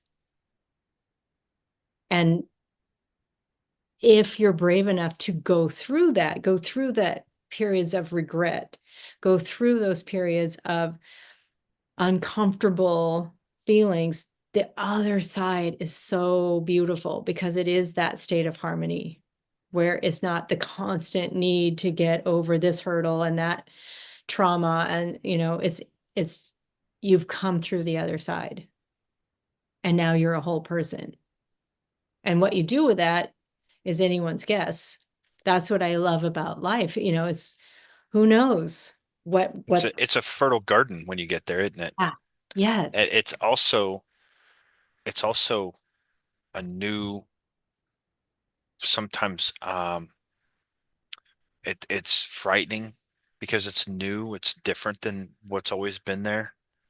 Um, but it's a fertile garden, and it's the place that all the monks and the wise people have thrived to be. They see it as fertile ground, so you can literally start to do what you want. But it's that quietness. I think what you Mhm. were talking about with divine, what I've learned is when I take people back, and I do a lot of regressive work, really focused regressive work, and when I get them to that moment before they ever first made a decision, because that's really what happens is it's not so much the trauma. The people carry some, probably the two biggest misunderstandings is they believe the trauma or the memory is them, Mm. and they believe it's still happening. And it's Mhm. not it's not a fault, it's just it's the way the body keeps the score, as they say, right? Um, so if I can take them to that moment and then bring them before that moment ever occurred, and I can take them really far back to the point where conception happened and there they are, there's a window of time before they were ever touched by that experience, that contamination of humanity, you know. Right. And when I can get them to that moment, that's when they are the closest to God they've ever been in their life. And because they haven't learned something else, they haven't got a perception that took them away from that. They literally are connected with that divine essence. And I remember whenever I'd take people there, I'd say, "What's it like?" And they're like, uh, at first I did this years ago. Now I've done it many times. I've done it to myself, but it's not some hallelujah singing with Mm. chorus and bells and clouds and everything else. It's just a really quiet void. It's a still quietness where everything seems really good just because it's so that's what I think that divine is. It's a quietness. It's a calmness. It's a stillness, an inner stillness without all the white noise. Exactly. And it's the truth. It's Yeah. the truth of your reality. And with that, that's your fertile garden. What do you want to plant? Now you get to create your experience. Right. And the people that start to do that, the clients that you've worked with that start to, um, actively start to plant things in that fertile garden, uh, they're never the same, are they? They're never the same. And I mean, and it's never too late. I started working with a 92-year-old man that was a World War II veteran and had untreated PTSD. Mm, Couldn't even say, the word World War II, and wasn't willing to go see anyone. So we just did tapping and again created the fertile environment. Hey, let's stop tricking yourself into poisoning yourself, get rid of these certain things out of the diet, really tap into who you are as a person, start to love yourself. Completely healed himself of the trauma. He was in a board and care with legs swollen out to here with lymphedema. That was gone, got to live back in his home until he was 97 and passed away and wow. happy. So that is the potential that we all have within us, and it is never too late. 92, huh? 90, yeah, and most people would think, okay, he's 92, leave him alone. He's not going to get any better. And most of the people that I work with would say that, just or the patients that I have on hospice. I have a 105-year-old patient I started working with when she was 99. So my job is never, I don't take over God's position. It's, what will make you happy in this moment? I'm here for that. And then again, like we keep talking about, then you start to see the person, that true whole person. And so then and only then can you have a conversation with someone. Before it's, here's why I'm playing small. Here's why I can't be the best version of myself. Underneath there, you're having a conversation with someone underwater. Right. It's that compassionate bond hasn't been quite established yet. Once it's established, then meaningful change starts to take place. Yeah. So, And the programming sheds away, and all of those pieces that were creating facade after facade after facade are no longer in play. Then that true person re-emerges. They were always there. It's not like we're, creating something. The person is just coming through. They're remembering themselves whole. right. So, Robin, in a world today where what we're talking about is the true answer of healing, and I think that's the whole reason that you and I are discussing today, is because we know it's an inside job. The Mhm. person has to be their authentic self. They have to be whole. They have to be willing to talk to themselves, that inner divine wisdom. Okay. Um, and not judge themselves and not look at themselves harsh for the things that have occurred or anything else, but begin to peel back the layers to find that divine spark and fan it into a flame. Mhm. Um, in a world where this is the answer, do you see that this opposition that we're coming against, and I'm going to say this, the medical field is going to collapse on its own because it's been there a while and people are really starting to see through people are, anywhere you go, people are starting to kind of realize that they're just going to they're just going to prescribe drugs. That's all they're going to do. People are starting to kind of realize that they've built that on a false premise that we are flesh robots, and Mhm. if something's wrong with you, you need drugs or surgery. So that one itself is kind of starting to unravel. Okay.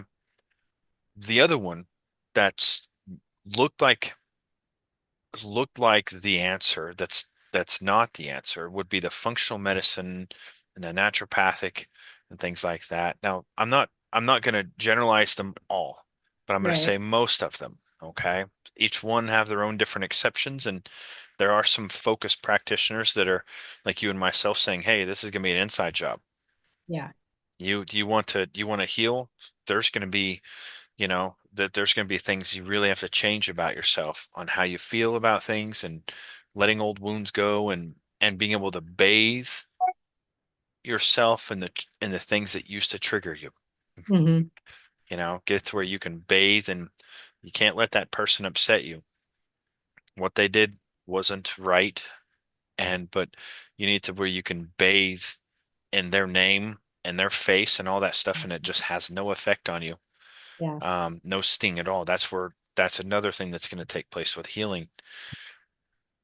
How, what kind of opposition do you sense that's going to take place? And do you see that opposition as kind of fading out, or do you see that functional medicine, naturopathic, giving people ivermectin or pills or supplements, do you see that as something that's going to have to fade out on its own after time, or do you think that this new model that we're discussing is going to um, gain enough attention to where it starts to um, uh, make the old model obsolete? I guess Buckminster Fuller would be the one to Hmm. say that.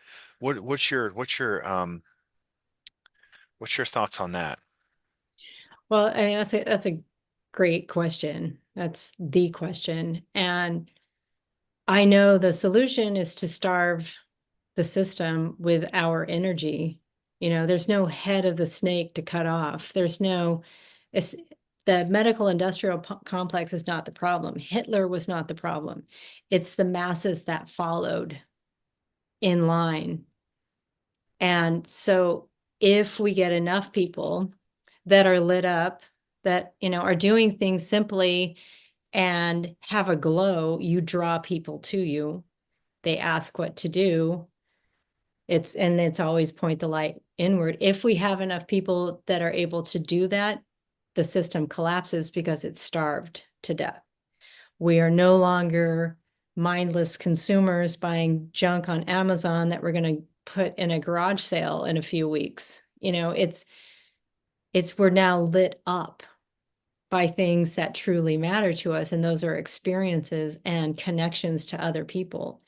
And I do believe I am an eternal optimist. I do see that more and more. And, just being that frequency of love, the frequency of authentic love. And so I, that, I think it's even more. I think it's the frequency of just authenticity. yeah. Authenticity, and there's a study done, and they showed that authenticity is actually 4 times higher than love. And I would not be able to separate, because in our authenticity, what I have seen from everyone, the patients that I go see and people in psychiatric hospitals, they have that love in their heart. They would give you the shirt off their back. That's our natural birth state, I believe. And so the more that we kind of just are in that state, it just increases. Then you do see your fellow man, not that person, with a sign that you disagree with, so now you can't stand them. We see each other as human beings that have different experiences, and we can then honor each other in that. Hey, you see it differently than I do, but I still love you. I still can share a bowl of soup with you. Hey, I'm interested in how you see the world. It doesn't mean it's going to sway my opinion or change me, but wow, I'm interested how you came to that conclusion. How different would that be? Right. I And you're need, okay with that, and you're like okay with it. You're not yes, you don't have a disrupted. secret agenda. Like, I need Right. you to believe what I believe, because then the world's going to be right. And I think that's Right. what we all have this secret belief. Like, if we could just all go into a village and, have these little pods, that's the thinking mind. When it's nature is the blueprint. Nature just is. It happens because that's what happens. Wild animals eat in season fruit and plants because they're in season. And it has the properties that you need in that season. It's when we go and interfere with it in any way, shape, or form that then we create the poison. Yep. Disharmony for sure. Yeah. So you think that creating a new model, and I think that's what's happening. I think that this idea of going in is something that is starting to kind of and I we all have different approaches. Your approach is probably different than mine. Right. Our approach is different than Joe Dispenza's, you know. Um, they're doing the same thing but just different ways, you know, getting people back connected with their authentic self, um, and getting their soul in harmony, getting them literally to shift their beliefs on how they think about themselves and how they think about the world around them. So that's one of the biggest keys in healing is a person shifting beliefs and how they feel about themselves and how they feel about the world around them. Um, this model is likely going to grow and grow and grow, and that's when I think uh, the other model gets starved. I think those were the words you Yeah. used. Well, I think, I don't know if you watch Lord of the Rings, but there, I know of the shows. Here's the thing. I watched the first one a while back with my family, and I mean a couple months ago, but I normally don't watch a lot of movies. But I do know like I think some of the general print, the you know, the yeah, little gold ring that's really powerful or something. it is a really good analogy to what's going on and the ring of power and to rule everyone. And there's one scene where there's some cave trolls, you know, these giant trolls that are under the spell of Saruman. Right. And You they, told me about this last yeah, time, and once that right. happened, they kind of they broke free and they ran off, right? They ran off to go be cave trolls. And I think that's what's going to happen. Like the masses are all of a sudden going to be like, what are we doing? I'm done poisoning myself. It's not working. And so then it doesn't matter what modality they go and seek, you know, whether it's the way you're doing it, your brand of genius, or how I'm working with people. It's all going back to, hey, empower yourself, point the light back to you. And that's how I believe we do it, because then we don't have to create something. When we're all lit up and empowered, it will be created as we move along, as we move forward in our authentic truth, in our power, in our potential. Right. And doing that itself raises your life force so much that it literally is drawing to other people. And you're not in a deficit. So you're not going to be consuming poisons. They don't have to turn Mother Earth into poison to feed the addictions. Nobody's going to be watching porn anymore because you realize like, okay, I'm against human trafficking. Watching porn is feeding into human trafficking. People start to wake Right. up to the truth. Or they when they have that feeling of wholeness on the inside, the void isn't there, Yes. that's an attempt to fill, right? There's nothing more to fill. There's no Right. vacuum. It's now we're in the way nature operates in harmony. Right. And that's the way that we're going to have to go. We're going to It have will to go, yeah. for humanity to survive. And That's that's the why you say direction. like it's like the medical industrial complex as it is not sustainable. And they know it. They overplay their hand. Everyone keeps getting worse. And it eventually they're not going to want or be swayed by the next shiny object. Right. So they know it. That's why they have the wolf in sheep's clothing, the vitamins and the supplement industry, and the functional medicines are still pharmaceutical representatives like Fauci and you know your favorite Tenpenny or Northrop. They're still selling the same things. And so if you didn't get the poison yourself another way, we don't care how you poison yourself, just poison yourself. because they know Right. cradle to grave what we're worth. And again, always points back to the same thing. When you're empowered, you're not going to be tricked into poisoning yourself. Right. I mean, you're And just what and you just and I think that that's once you hit that moment of empowerment, there's just no going back. It's never the yeah, it's not the same. The people that too big. right, you're too big and you've you've learned something that you you wouldn't unlearn it for the world. Right. Even So George Lucas said, and I don't like the guy, but he said, we're all living in a cage. A few of us realize the door's unlocked. And once you leave that cage, you're too big. Your spirit is too big. You will never fit back into it. You can't go back. that's exactly right. And it's along with like Allegory of the Cave and the book Yeah. Republic by Plato says the Right. same thing. Same thing. And all these things that we're talking about, whether, it's Plato or Gabor Mate saying it, it's the same human experience.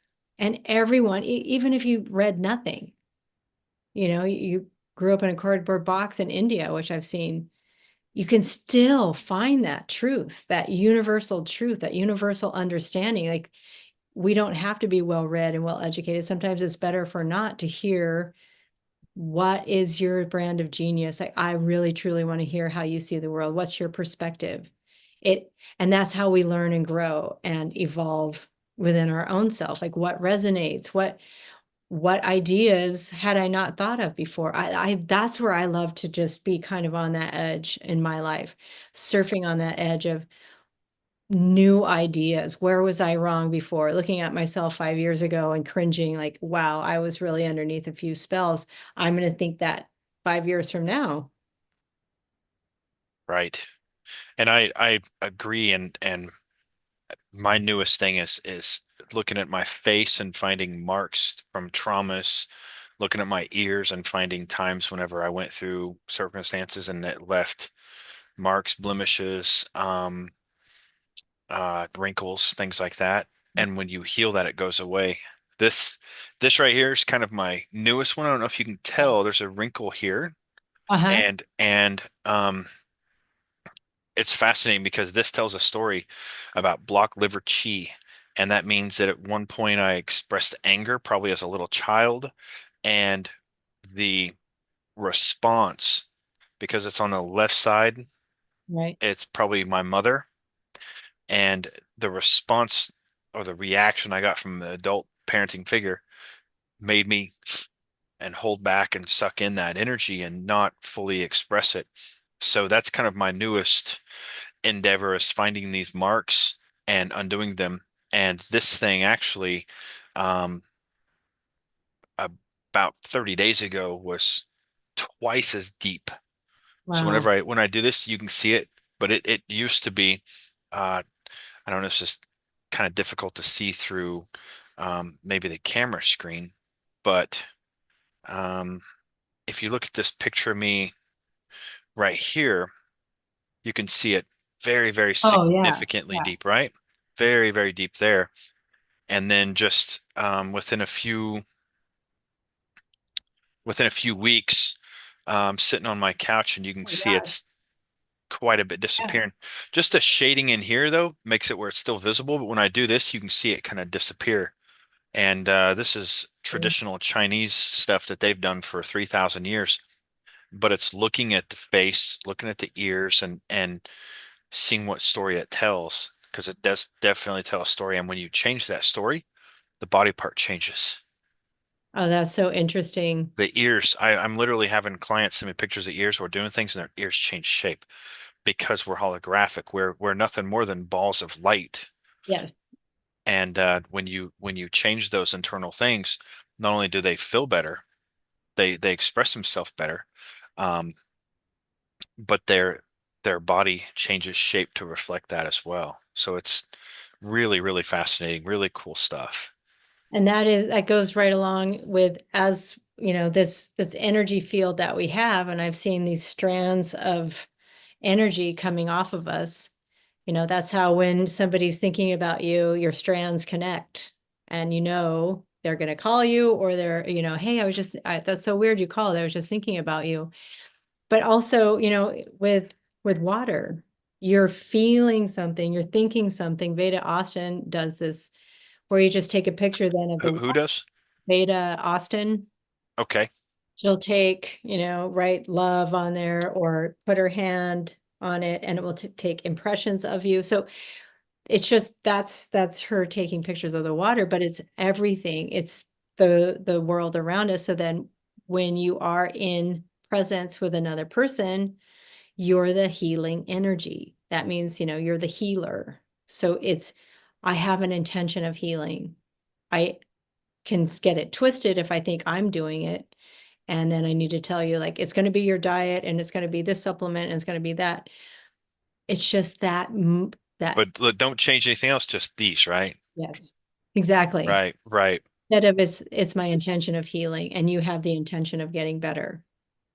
And both of us gain something from that. There's no vacuums in nature. That's why I don't believe in a parasitic relationship.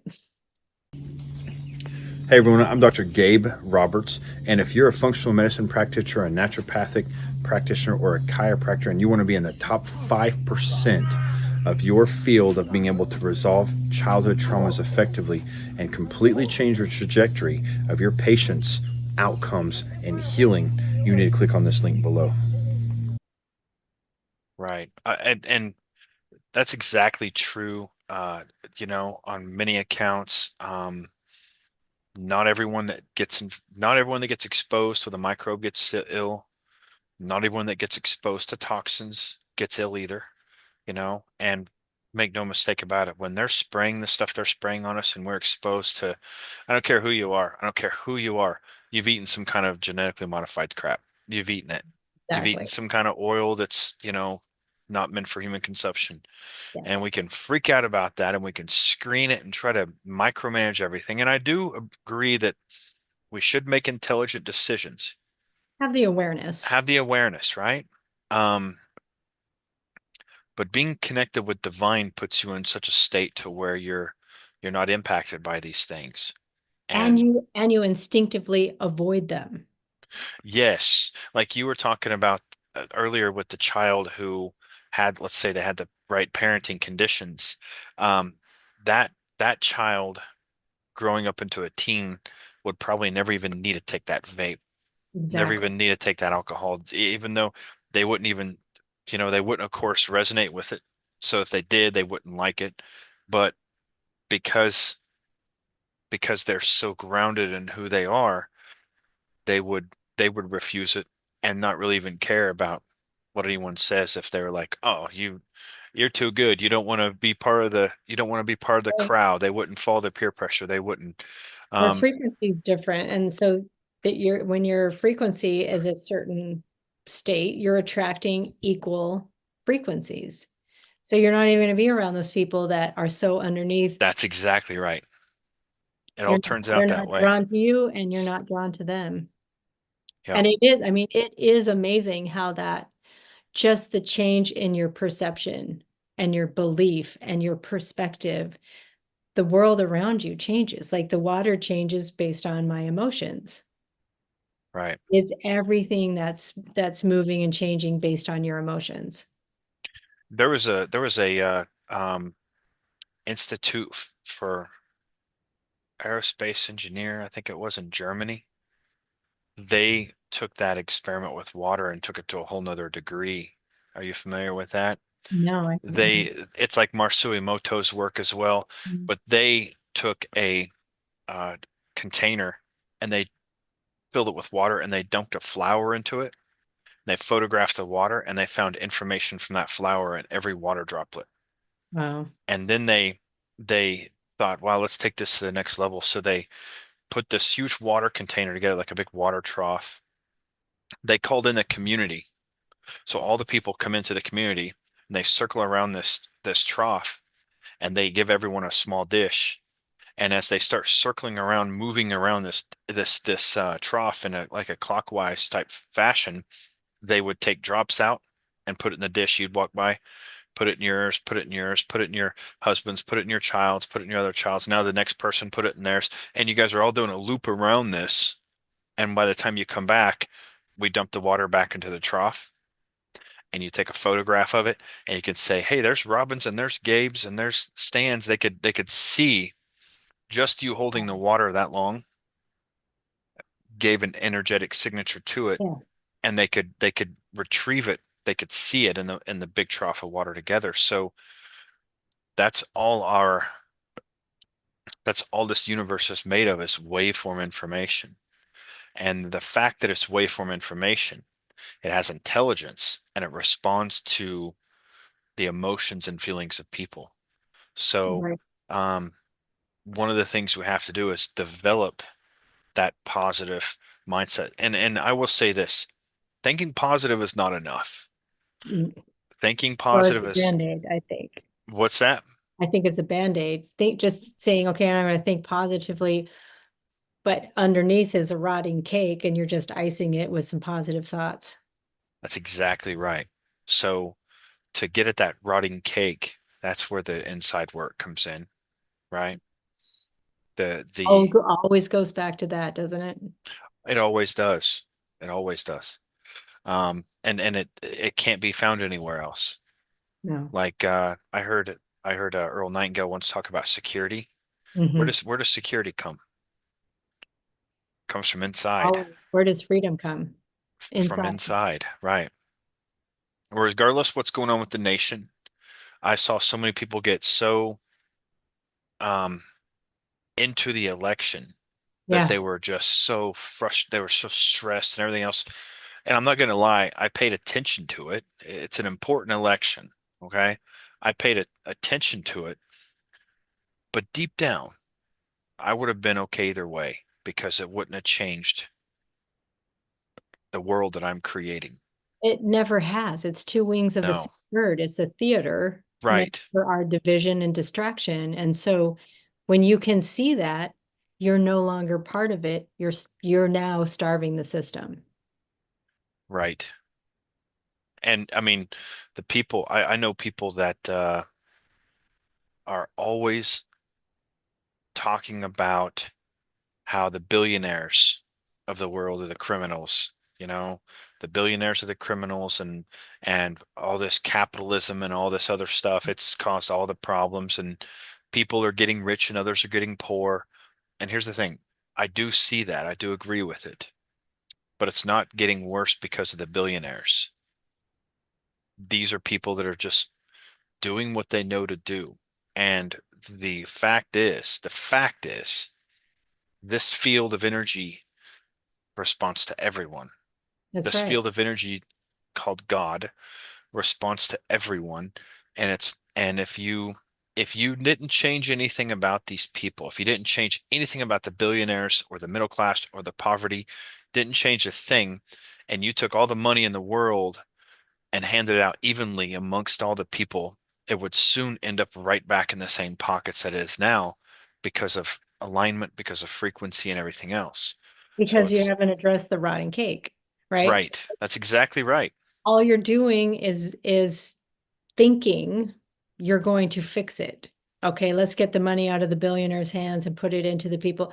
You're a billionaire because of your frequency. You're a poor person because of your frequency.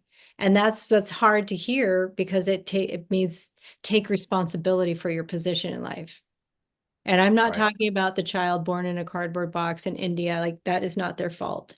And they can't manifest or positive think their way out of it. But again, the responsibility is there. What I've seen people in a cardboard box make it out and become wealthy, Right. and wealthy in terms of true wealth. You're happy, you're harmonious, you're not ill. You're able to give back, not hoarding money. And hoarding is the same Right. No, problem. but true wealthy is their needs met, and that's spiritual needs as well as like, All of it. as, Yes. as well as functional physiological needs, right? You're a whole person. Right.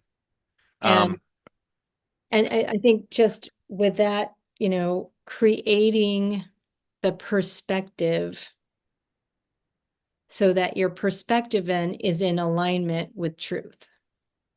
It wasn't, we are so programmed to have the perspective disempower us so that you will think the government is there to save you. If this person gets elected, things are going to get better.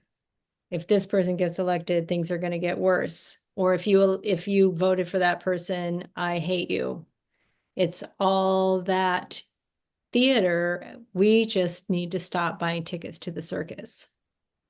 Right. Let me ask you something, because you touched on this and I'm curious on what your thoughts are. When you said that a child is born in a cardboard box, or a child grows up in India and they live in a cardboard box, and you said that it's not their fault. Do you think that has something to do with karmic contracts of old things? I don't, because I don't believe any infant, any baby is born into a debt. I believe we are all coming in here innocent, miraculous, brilliant beings lit up with all of these gifts.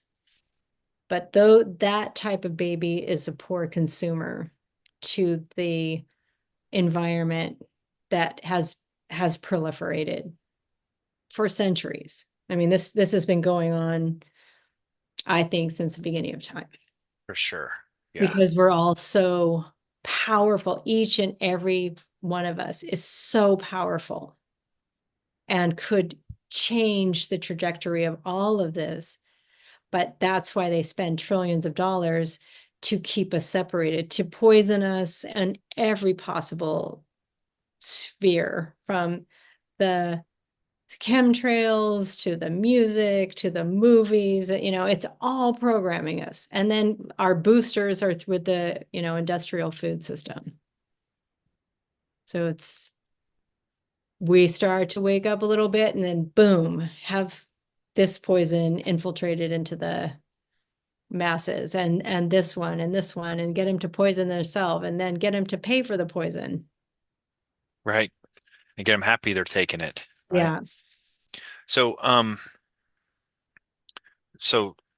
you don't think it has anything to do with and Like I'm not saying they're not born um pure and part of divine. I'm Uh just saying we've created like the negativity in the world has been allowed to proliferate. So they're being born into that. That's not a natural state. Nature again gives us a blueprint. Yeah, you could be born as a wild animal and with struggles and potential starvation and predators. That's natural. Being born in a cardboard box in India is not a natural state. We've created that. We've allowed that to happen. right. And these Do you cities, think do you think do you think Earth is a trauma school for our souls?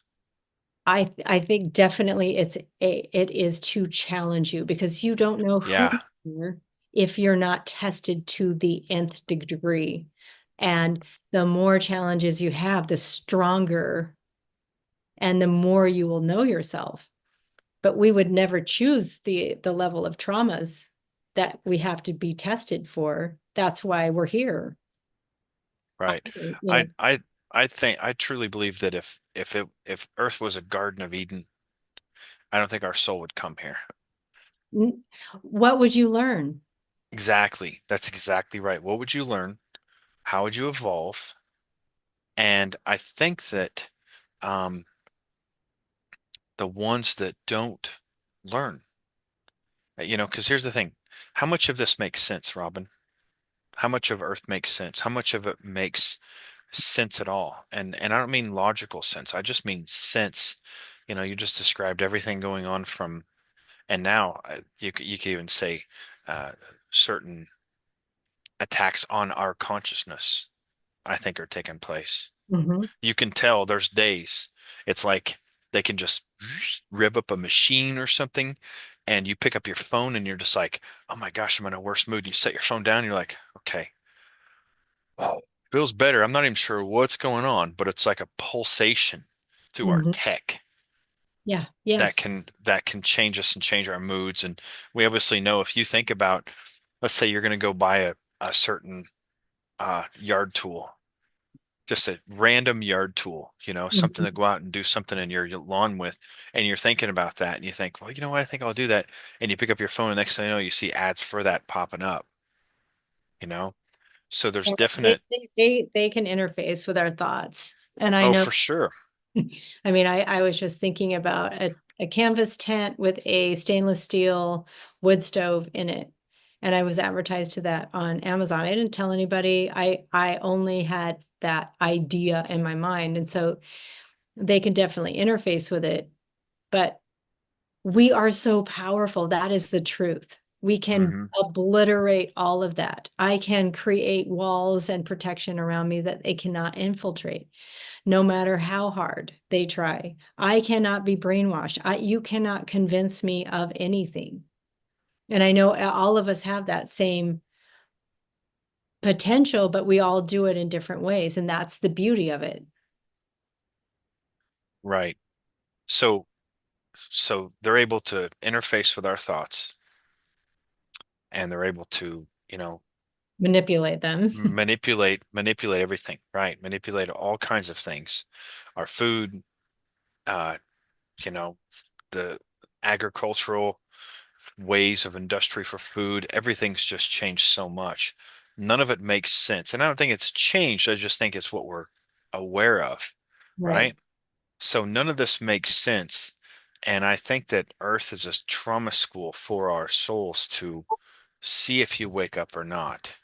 See if you step into that power and are able to break away from that matrix, So, Yes. And um, I want to understand myself in deeper and deeper levels, because what in nature stays constant? Nothing.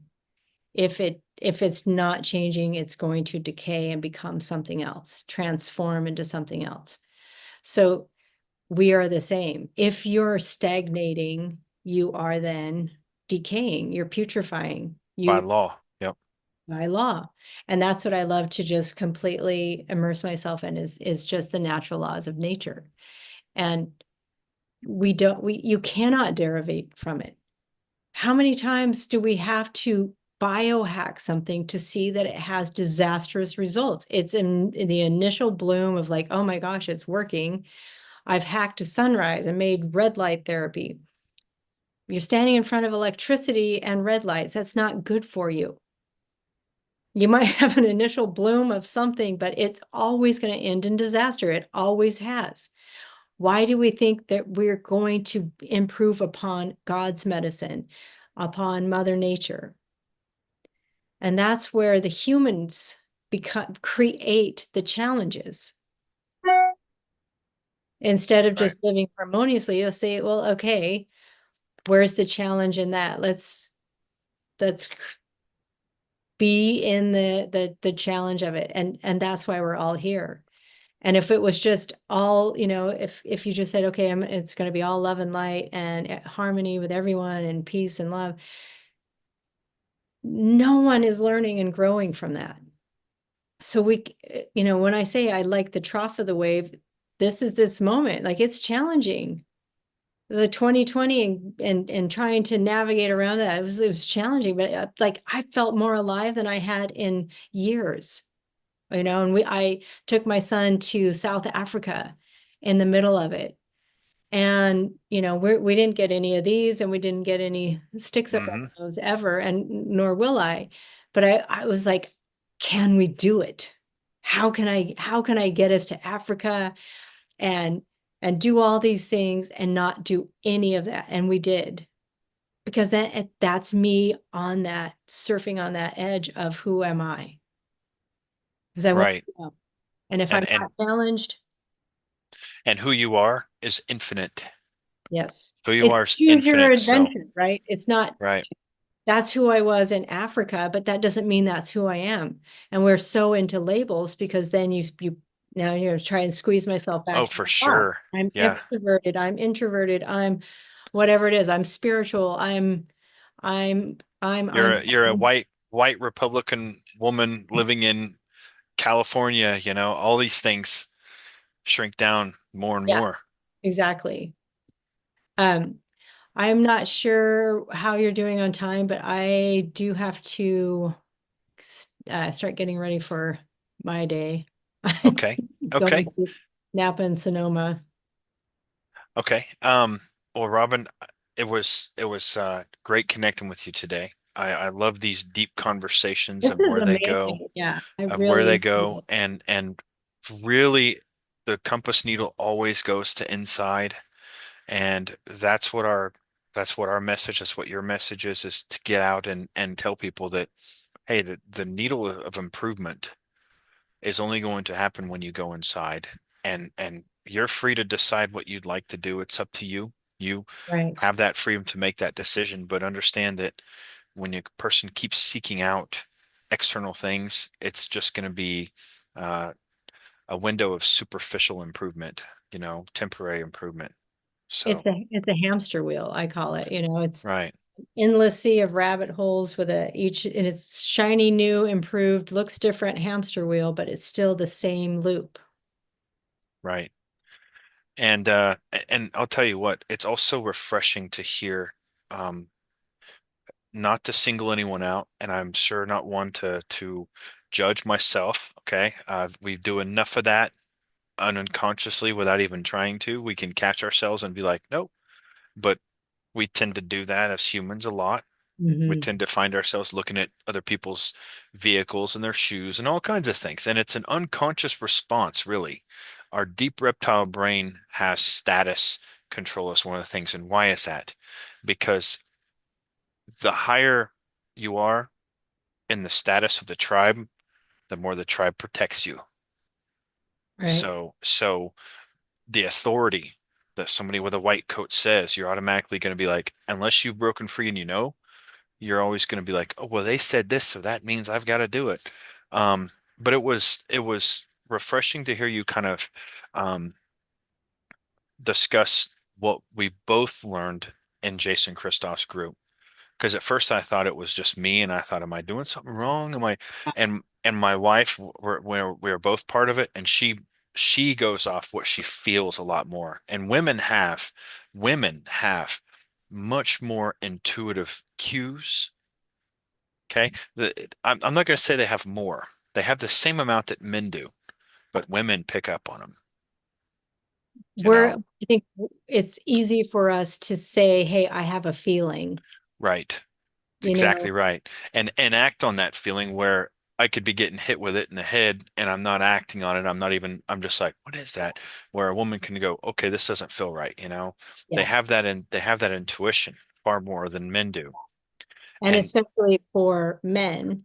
And there is something I mean, I think the more we speak in truth and reality, I find something very off about Jason Christoph. And at first it was just I internalized it. Maybe I'm sabotaging myself. And when I told him about vitamin D3 being rat poison, he said, nobody cares about it, Robin. This is a way you're sabotaging yourself. But the way he said it was, I felt like he was trying to control me and to stop talking about something that should be spoken about. Like when you find out vaccines are bad, whoops, I shouldn't have said the word. When you find out they're bad, I'll have to delete it. You that's don't okay. keep yourself silent. It's you have a duty to warn. And so I think with Jason and what he's doing, it's what everyone that I see is a operative. 80% of what they say is boom, spot on, lights you up. It's truth. And then 20% is where they get you to trick you into poisoning yourself, transferring your wealth, moving to another country, something that will weaken you and make you into, a better slave. I mean, that's exactly right. And I kind of found the same thing with Paul's work too, Paul Literacy, right? Um, there was such a change with him that I'm just going to tell you this. I had his book in my office, and something I was up here working, and something started really getting my attention, and I was like, and it was just presence. I just couldn't tell you what it was, but something felt so bad.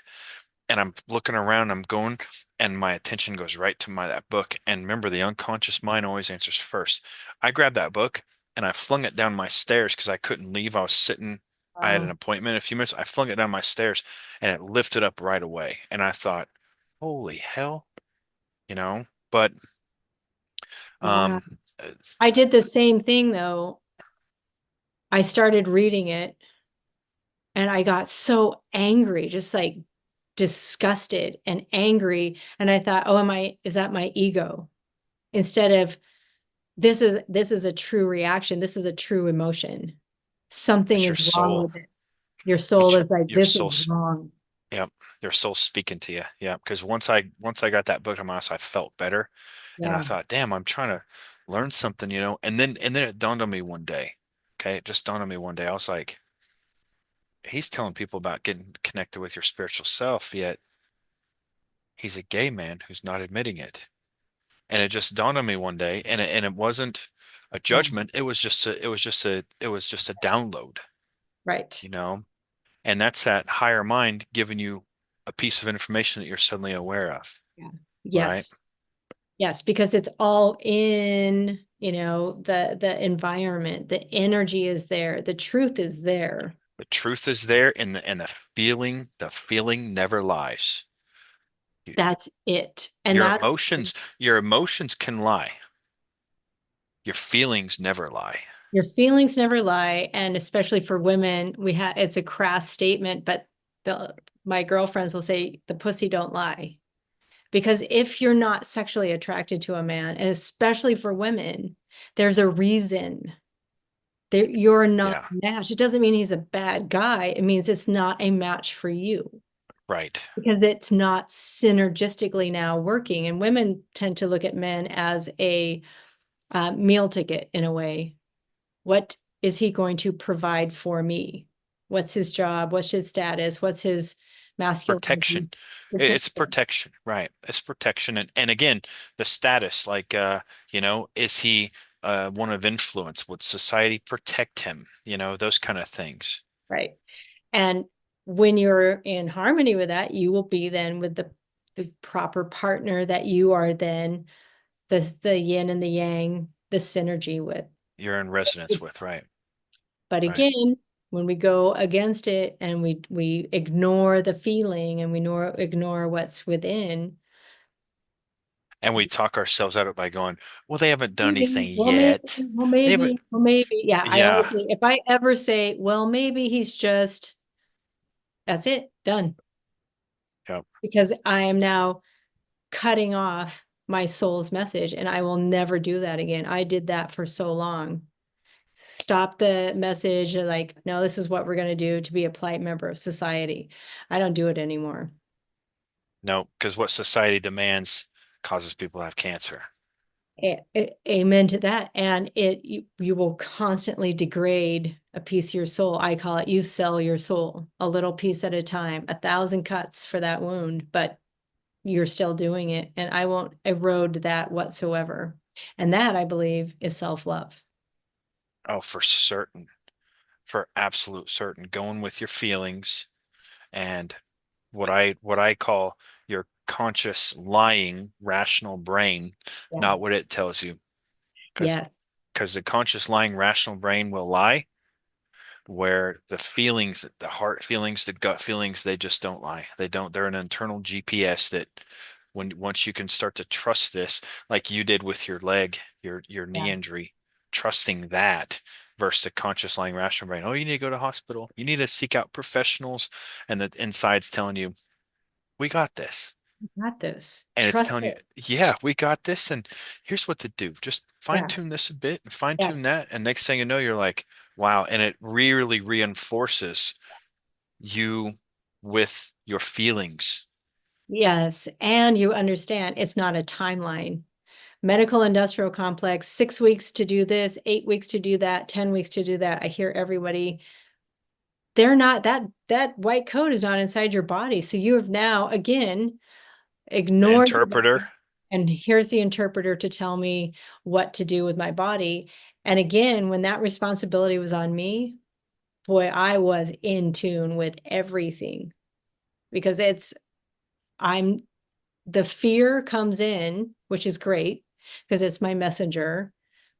If I'm in fear or anxiety, it means I'm slightly off course. Right. Readjust, because all the responsibility is on me. And I truly believe, Gabe, that's where we change. When I've taken full responsibility for all of it, my childhood, the reaction of my parents, my perspective on my parents. I spent a week in Mexico with my 91-year-old mom, who is a very narcissistic, I don't like labels, but just for shortcut, she's a very narcissistic sociopath. And I enjoyed her. She didn't stop talking from the moment I picked her up to put her in the airport, but I was able to just vibe with that, hear her chirping like a bird, like I would listen to a bird outside. It's just her song. Yep. And that's just who she is, and that's okay. And I could love her from that place. It was the most freeing thing so far I've done. And again, that's why I say freedom is an inside job. If you ask anyone for freedom, you are always a slave. That's true. And Robin, your ability to do that even with your mom, just love her from a distance, that's her song, um, is what puts you in a position to really be a healer for other people. That's it. And all of us. Right. And all of us, yep, on all of us that need that, um, you know, th- there's an authenticity that you resonate when you're able to do that on your own that other people are drawn to, and then you just assist them, letting them know what you did. Right. So, It's available to all of us. right. Well, Robin, thank you so much for meeting with me today. Um, I'd like to do this again and just continue down this rabbit hole talking about whatever we need to, the powers that be, what we need to do, um, steps that we can do to start kind of going inside and start healing ourselves, because it's a definite calling for me to bring this message to people that the answer is within you. The life is tough, yes, but you can end suffering. Yes. Life is tough, yes, but you can end suffering, and you can learn, like Florence Scovel Shinn said, life is a game, it's not a struggle, and it's a game that you can't play without spiritual law. And spiritual law can only be done from going inside. I love that. And that's it. You can hike to the top of a mountain without the suffering. It's the challenge we're after. That's the Yeah, beauty in the challenge. Test your mettle, see who you are, but you don't have to have that suffering, and you don't have to see other people suffer. right. Choose pain over suffering, because the difference between pain and suffering is pain is a temporary experience you have that's unpleasant, but it's because of transitioning. Right, Once you transition, the pain goes away. Suffering is staying where you are because you're not going after the things you need to go after, and you're not facing what you need to face, and you're not taking responsibility in all areas of your life where you need to. You don't want to take, if you don't want to take responsibility for the things that you're creating unintentionally, that's suffering. When you right, say, okay, what do I got to do to get out of this so I can get to the next step, to being to the next step, to the next step, that's pain because it's discomfort and you're shedding yourself and you're doing something new, but right. pain is temporary. I love that. That's that's spot on. I'm gonna go back, if you'll send me the recording, and write down what you said, because I think that allows people to see it in a different light, a different perspective. Right. It, Difference. yeah. So remember, pain is temporary that takes place with a transition. Right. Suffering is staying where you are not facing the things you need to face, having the cycle, because it's like this, okay? It gets bigger and bigger and actually works the reverse way. You see something over here and you think that can't be related. 6 months later, it comes back and hits you and you go, oh my gosh, there it is. 3 months later, it hits you in the face and now it's really getting your attention. Suffering is staying right there, even after the signs have become more obvious that something needs to change and you're not changing it. And what Right. we said, and that's stagnation, and stagnation cannot exist, or a vacuum cannot exist in nature. But Right. thank you so much. And yes, this should be a series. We should get, Hey, I let's do it. talking about solutions and how we together, move forward. Right. Learning how great we are, learning the divine spark, trusting our feelings, despite what our brain and despite what everyone else tells us to do.